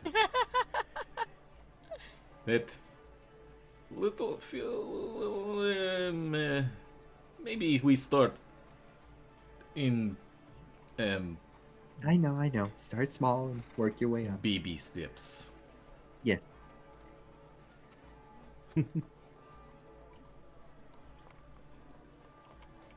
Okay. Good talk.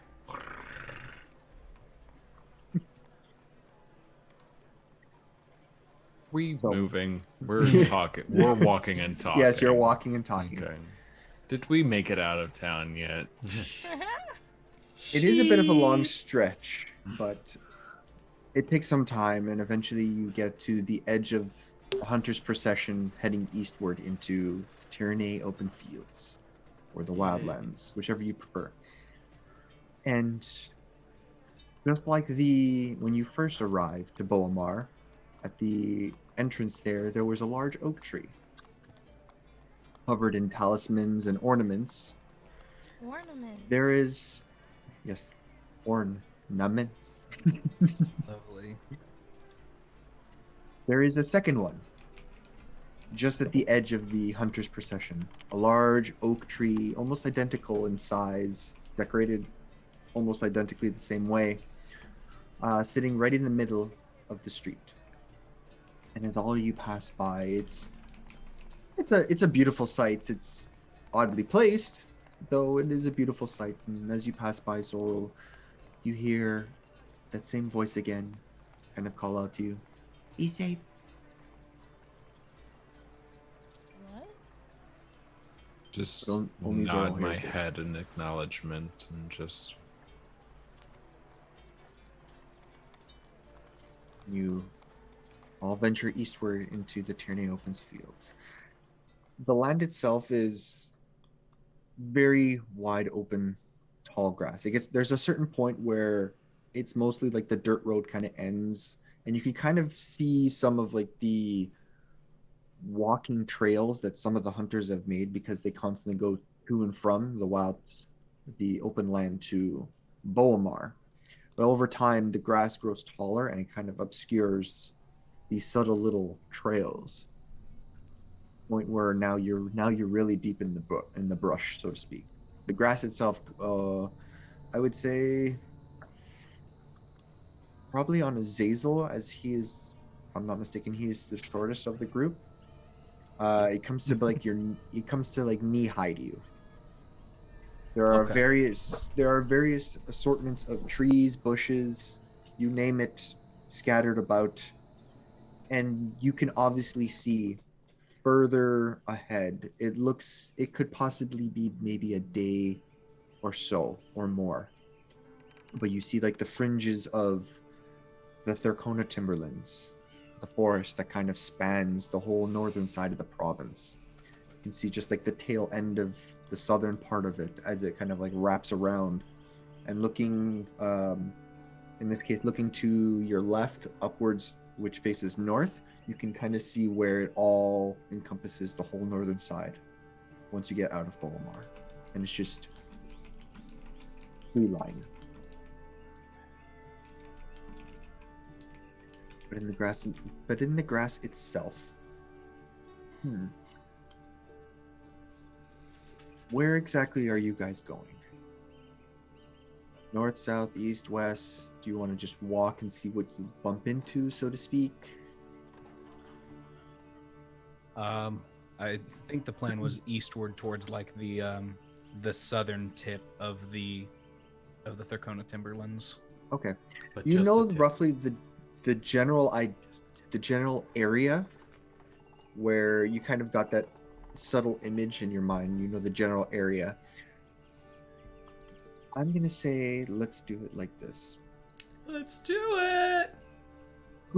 Let's get the marching order.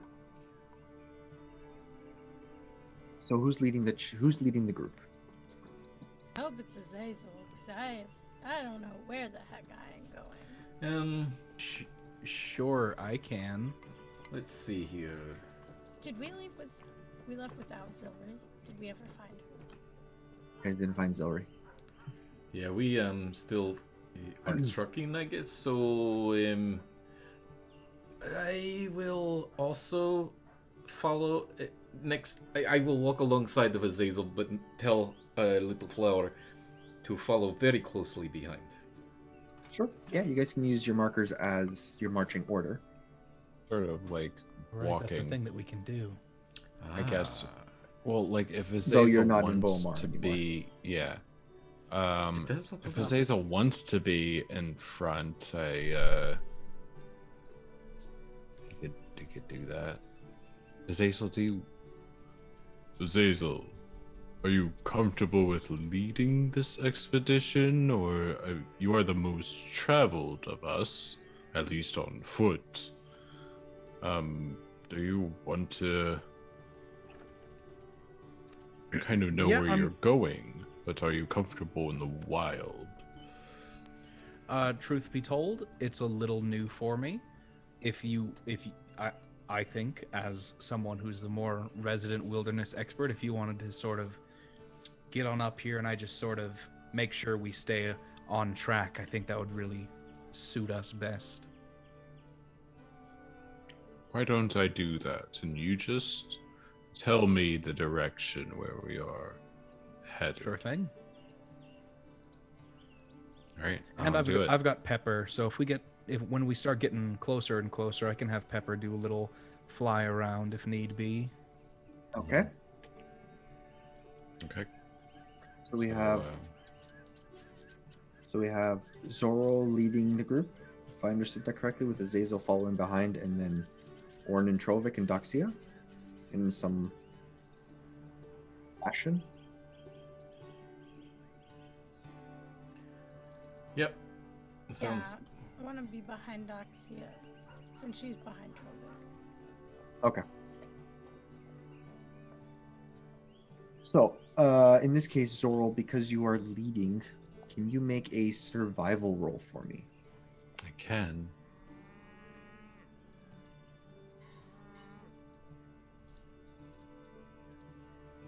And I'm assuming Azazel has kind of given as much information regarding to where they're going and the individuals. Okay. Okay, I rolled 14. 14. As you're traveling eastwards towards the lower region of the Thurkona Timberlands, the grass is about, maybe about shin, just below your knees. It feels nice, having it just kind of like slowly like brush through the side of your legs.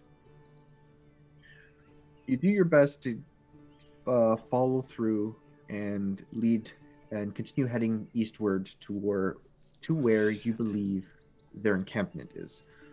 The wind there's barely any wind.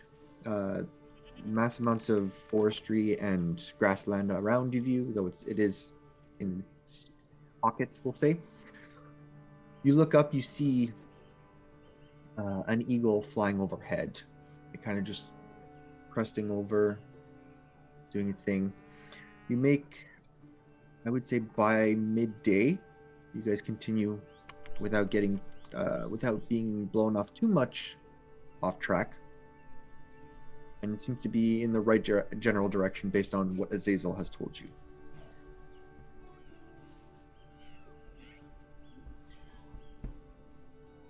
I'll say whomever would like to make a perception check for me.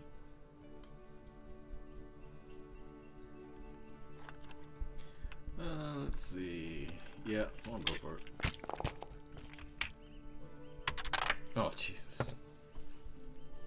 It's a 21 for me. For Zorro, 8 for Trovic. Ooh.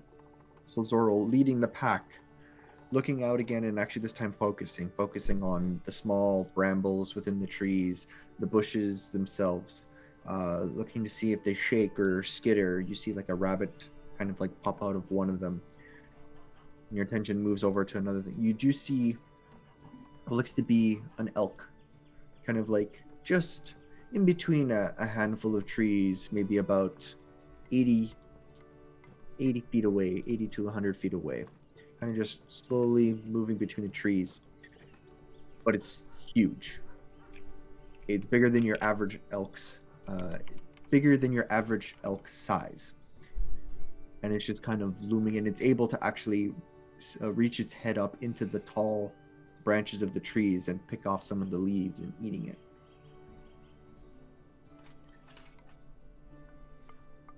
You look back around again.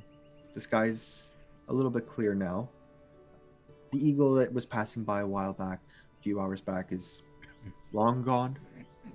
And it seems as though there's nothing really threatening or any of concern at this moment.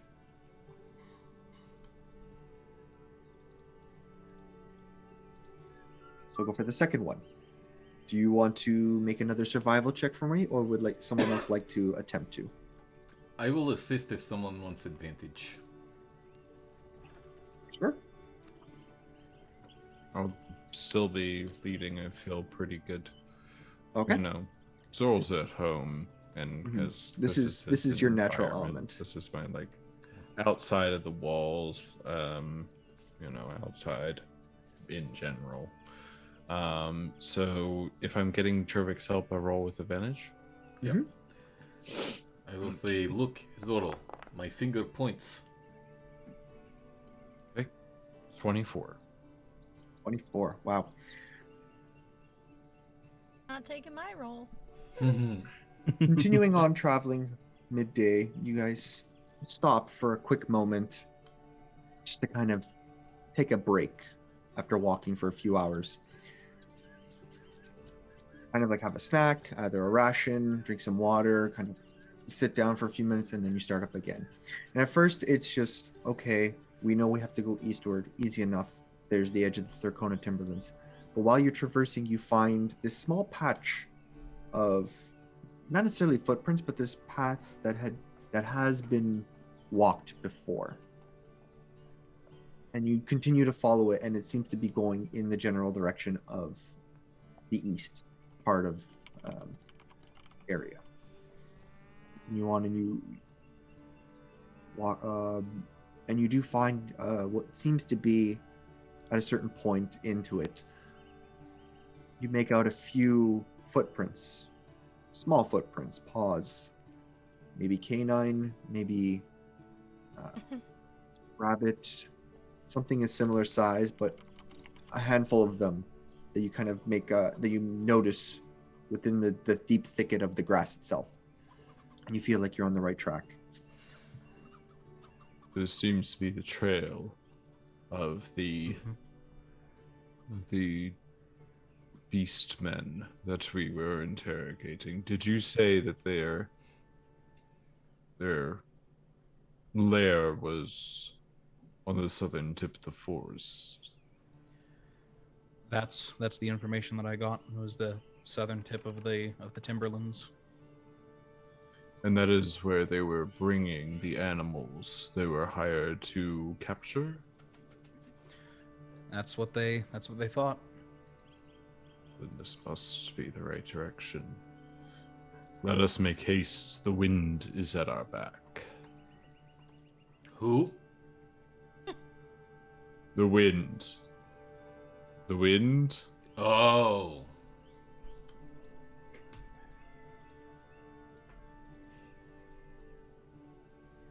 All right. Can I get someone to make another perception check for me? Or anyone who would like to. Over that. You know, we had 2 people roll last time. I'll throw So myself good. into this one. Yep. I got a 19. Yeah. I got a 2. Damn. All right. Again? Orange so good. Oh yeah. That's so good, Orange. Orange looking for a fish and not finding any fish. Hey! Yeah. That's 2 tonight. 2 20s. What's does Pepper One have a and two perception 20s. bonus? And matter, it's a natural 20. Yeah. Oh yeah, I guess I should do the fly through with Pepper. Okay. Yeah. Yeah, I'll So do that. Zorl, she got 19. Zorl, you see at some point, well, I'll start with Orin. There's just so much land. There's so many trees. There's small critters and birds, insects kind of flying around. There's a lot going on, and it's very calming and serene, even though it's you can feel the grass against some of your scaly skin. No fish in sight, unfortunately, but it's a nice day. It's a nice day to be out in this park setting. Zorl, you notice maybe a little bit more southeastern from you guys. Assyria bushes kind of shakes for a moment. You notice it keep going, following this trail that you've found. But kind of look back, and you see the grass ever so slightly thinning nearby, and then kind of coming back together. You know, the edges, the tips of the grass where it kind of bisects a little bit and then kind of goes back together, as if there's some sort of movement. Azazel, seeing through, are you seeing through Pepper's eyes, or are you just asking Pepper to take a look? I'm seeing through Pepper's eyes. Okay, seeing through Pepper's eyes, he takes flight, and in that same general section area where Zoril spotted, you do see in the tops of the from above, you see like this black furred, looks like cat-like creature, kind of just slowly maneuvering through the tall grass, completely obscured from ground level, but able to be seen from above. And it's just slowly moving towards the group, but kind of going a little bit off path. And you can see like the head as if it's trying to keep an eye on the movement. I would relay that to Zoril immediately and just say, it looks like there's a large black feline-looking creature moving towards us. Doesn't look like it's hostile by any means, but it's definitely keeping an eye, so watch out for that. Perhaps we will step with caution, and perhaps if it gets close, perhaps I can speak with it, let it know that we do not mean it any harm. Right, Orn? We do not mean it any harm. I'll go ahead and just do this. I love how there was a cow that responded right after Orn. Speak with animals. This is like Orn. There's Orn, and then you hear this. Yeah. I'm gonna speak with. I'm gonna cast this speak with animals. It lasts 10 minutes, so just in case this thing gets close to us, I can talk to it.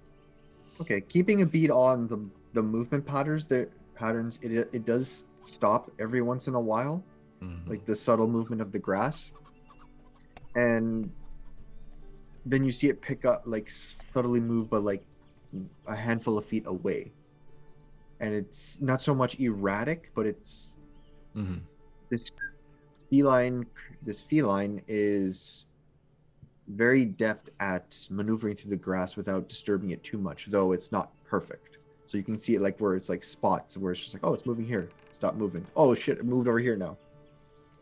And I'd say you get, is there a specific distance on speak with animals, or just anything that can hear you? Good question.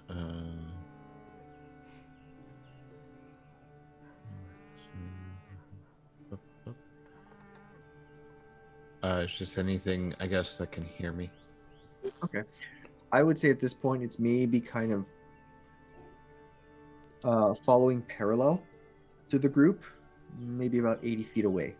Yeah, I can also understand them. Like, I don't have to initiate the conversation.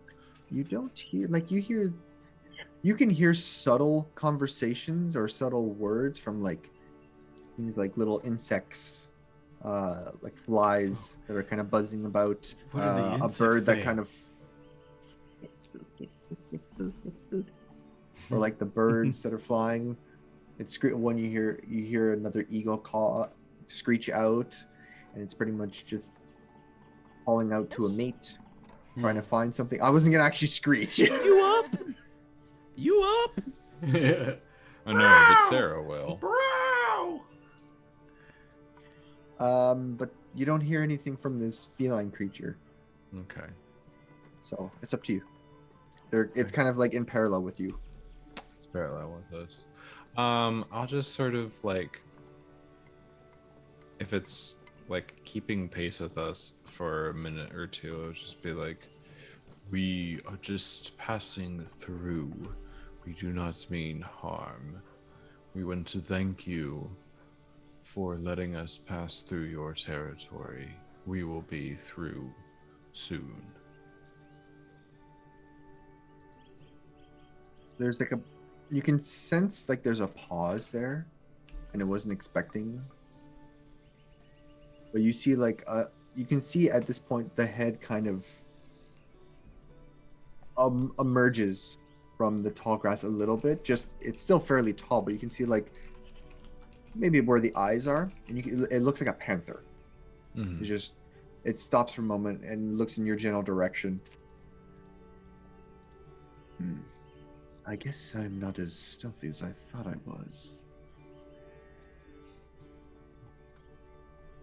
This isn't my territory, I'm just keeping an eye on things. Well, you needn't worry about us.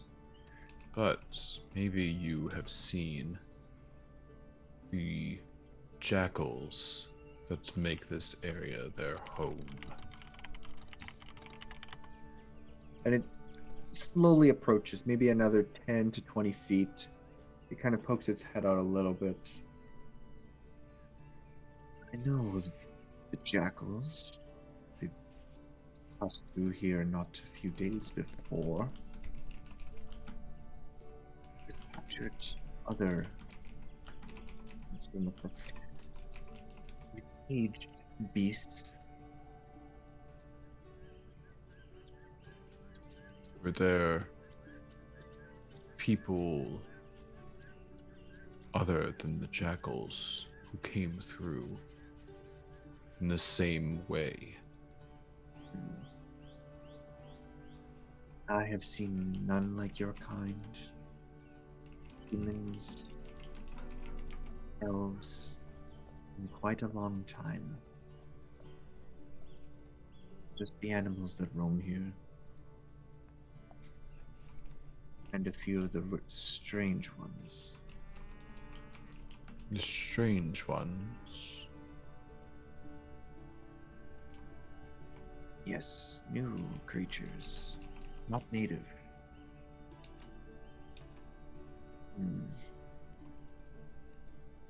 Reptilian, mostly. Be careful of them if you continue onward. I will not interfere with you any longer. I thank you. We have seen you. We will be on the lookout for them.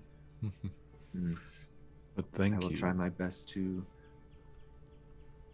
be more quiet with my meals, at least. And they're kind of like now you can see like the eyes kind of like assessing the group as a whole and seeing that obviously it is outnumbered and most of you are pretty large. So just like, and the fact that you can talk to it is just like, yeah, I'm not gonna mess with you guys. Yeah. One final question, and then I will let you go. And again, you have done much for me, and I hope that we can do something for you when we return. The strange ones, do they come from all over or a particular direction? Most of them, well, the reptilian one, not sure what it is, breathes fire. If you go further east, I'm certain you'll come across it. Another is smelled. It permeates an odd sense. I can't quite comprehend it. Unnatural. Further north, at least in that general direction. You're not going near it. You're closer to the woods.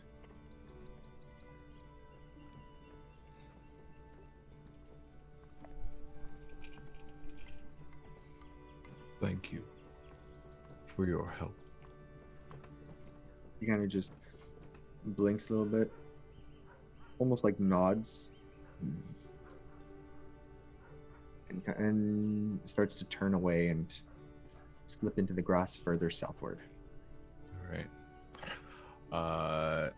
I relay everything that it told me to Azazel so he can write it down, because I'm not going to.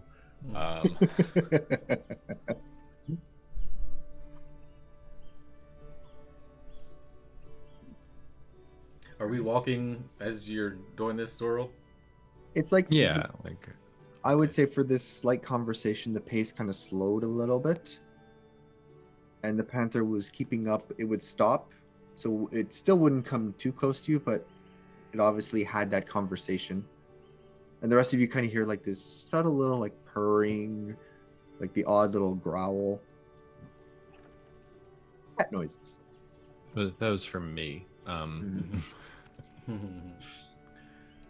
We'll do one more. Make another survival check for me. See if you Sure. can continue this path. All right. And I remember that I have inspiration, so if I fuck this up, You all have then I'm inspiration if you ever definitely need to going use it. to use it. Nope, that's okay. I believe in myself. 18. 18. I would say, even following on with your previous roll, the DC wasn't that high. Even so. So you're able to still kind of find these small spots where it seems as though these jackals or something similar have passed through. You even find a few wheel wagon marks, though it's because it's heavy grass, it doesn't imprint, but there are small sections where the grass is kind of like slightly trampled, and it seems like it's more of like a line. Okay. Let's say, and you guys come across, it's still quite a bit of ways away. After a handful of hours, it's maybe early afternoon at this point in the day. And the land itself is high grass still, handful of trees, bushes, shrubs, you name it. But the land itself is like, it's starting to differentiate in levels, where it's like you have a couple of higher grounds, a little bit somewhat hilly. There's like some rocky, I would say almost like borders, but it's easy enough to navigate.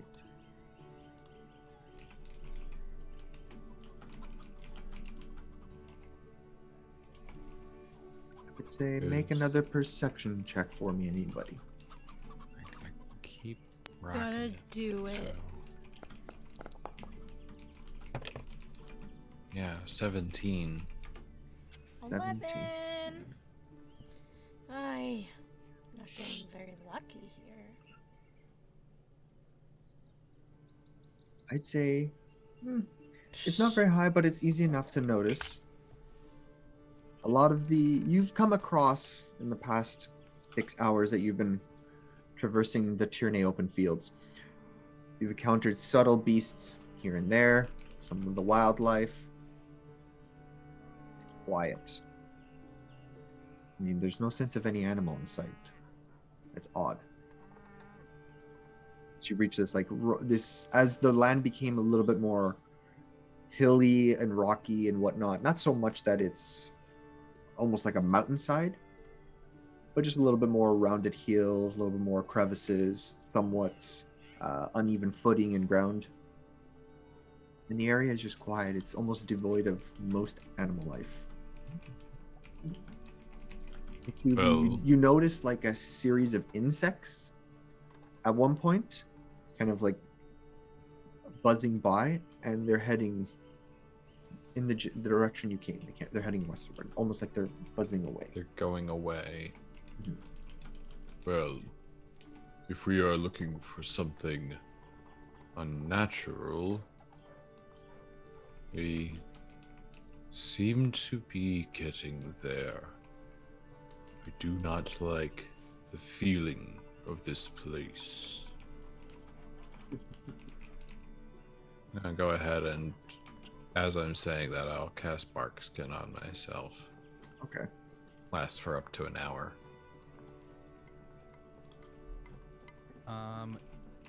Knowing that Zoral's not getting good vibes, Azazel's gonna also unstopper his little flask, take a quick swig, and cast False Life.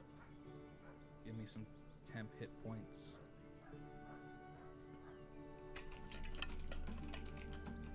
Okay. So you continue onward for maybe about another half an hour with this unease. And you come to this large hillside that starts to head upwards. You can feel the trail is still on track, and it went over this hillside, though it's a little bit more rocky and there's a few outcroppings, and it kind of does like this weird zigzaggy pattern uphill. A lot more larger stones. If I know Zoral has a high passive perception. 15, 13. Yeah, mine's 15. I would say Zoral and Trovic, and even if Azazel, if you're still if Pepper's still flying up, even if you might get like a chime in from Pepper as well. But you notice up this hillside that does this weird, obviously it's got this weird pattern that you have to kind of, in order to trudge up it due to the randomness of the rocky outcropping on this hill. Aside from the subtle scrapes in the side of the hillside that you can see were definitely made from some sort of wheel, you see divots, slight divots in the ground and random spots where it almost looks like something very heavy stepped and made a hole or a divot there. And you see this large, and as you get maybe partway up, you see further on the right hand side or on the southern side of this hill, you see this seared area where it was all the grass has been either torn up or ripped away from the flow up. You see subtle you see the remnants of what looks like potch marks from something burning.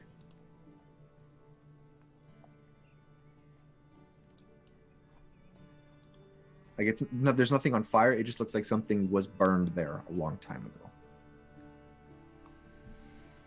Zazel, did you say that lizard-like creature breathe fire? That I would have heard it at some point. I don't think so. I think our companion back there said it did. You may be close.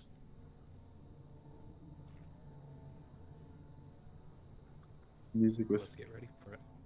Mm-hmm. And as you're scanning and you're halfway up this hillside at this point, you hear it's definitely quiet still, surprising. Aside from the subtle wind that you feel, you hear this little bit of almost but it's distant. You all stop for a moment, pause, and take a listen in, and you hear it almost sounds like a rumbling. And after a few minutes, maybe about a minute or two, it's a little bit louder, and it sounds like it's coming a little bit closer. But it's coming from the other side of the hill, the top side. We all hear it? It's subtle, but it's it sounds like something heavy is stepping along. You hear a couple of small rocks kind of just fall off the outcroppings on the side of the hill. You can see them shift, and just on the top of the hill, you see just cresting over with a heavy footfall. First, you see this very dark brown, almost helm, long snout, orange jaw, with a series of all these horns sticking out of its forehead on this armored helm. And it kind of just slowly starts to disappear around its back, and you can see this armored carapace along its shoulders, its back, its head, this almost crocodile-like humanoid crocodile creature, kind of and it's maybe about 16 feet tall, as its head just kind of pokes over the hill and is just walking. You see it's standing almost at full mass, its giant tail kind of sliding behind it, looks down the hill and sees all of you. And Azazel, it looks exactly like the creature you were looking for. And its beady blue eyes on the sides of its head. In all honesty, it does look like a dinosaur. It's not a dinosaur, but for reference point, it's like a dinosaur with this huge armored carapace along its backside and all these horns that stick out the front of it and on its back. And it just looks down at you all. And you hear this low grumbling and gurgling in its stomach and throat. I think we found it. Yeah, that works. And I think, unfortunately, that's what we will have to end for today. Oh.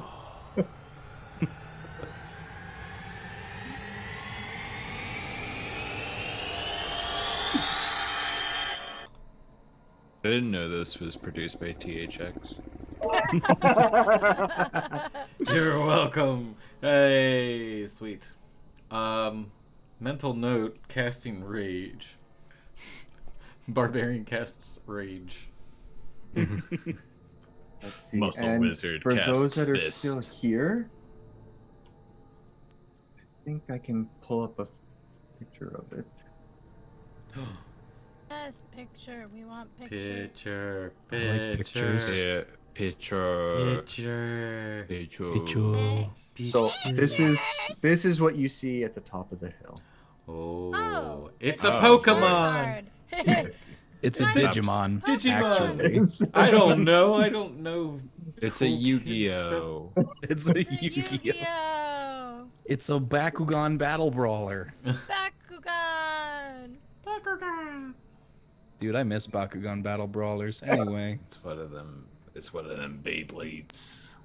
Yeah, man. That's what I was gonna actually bring that up because that's I know other- that thing from my kid So I know Beyblades, folks. That's the thing for my child to play. It's everything with the thing and the So yes, backwards you have Sentai. finally found the creature that you've been talking about since episode 1. I found my Now what are you gonna do? Cry about it. Yeah, Yeah. it's over. Scary.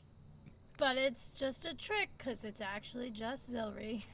It's actually we kill it and it turns back into a dog, and we're like, oh, Oh. Wait, what? Oh. Oh. It'd be worse if we killed it and turned into Zilri. Oh, Oh shit! She's like, I was playing a prank on you plot guys. twist. oh, it was just a prank. Yes. I'm funny with my soundboard. I'm the funniest person in the world. Yes, you enjoy it way too much. I Oh do. my god. It's so Thank good. you. It's good. But- It's good. Thank you everyone who joined and stayed to watch. I hope you're excited because we're going to be playing again next week. Oh, know, but I I see think- that face on Sarah. I Oh, don't, yeah. and I Somebody know was unfortunately going Sarah to be will not cute. be What's with me available and all that these camping trips, jeez. It's so. I don't it's- know. Maybe stop going camping in October. Yeah, don't. It's in Or a stop camper going van. camping, Yay. period. It still sounds fun. I was hoping I would have gotten to at least start a combat with it, but Yeah. We had all that walking. I couldn't. I didn't. Yeah, it was a mixture of me. I'm like, do I really want to just jump into this? No, Right, it's right. It'd be it's a little kinda weird. confusing. Wait, No, so Sarah's no, that going was a good place to end. camping? Am I right, folks? Am I right? I mean, I enjoy camping. I just prefer to go when it's still warm. It's glamping because it's in a van. Ah, because you're in a No. cabin. I was gonna ask if when I saw you say something about it. Anyway, hey, look at this. Anyways, stay tuned for the hype of next week. For the thrilling conclusion of this dinosaur-like creature that Azazel has been hunting since day 1. I'm so I hope to see you all there, but at least, and I know unfortunately Sarah won't be here, and I don't think Kayla will be able to return yet. So it's just going to be the 3 of you next week. Yeah. Dealing with Excited this about however you full want to deal with Wolverine. it. We All I have to say. Yes. the three of us. But until next time, be good to each other, be awesome, and beat hate with love. Good night, everyone. Thank you for coming. That's what a Digimon would say.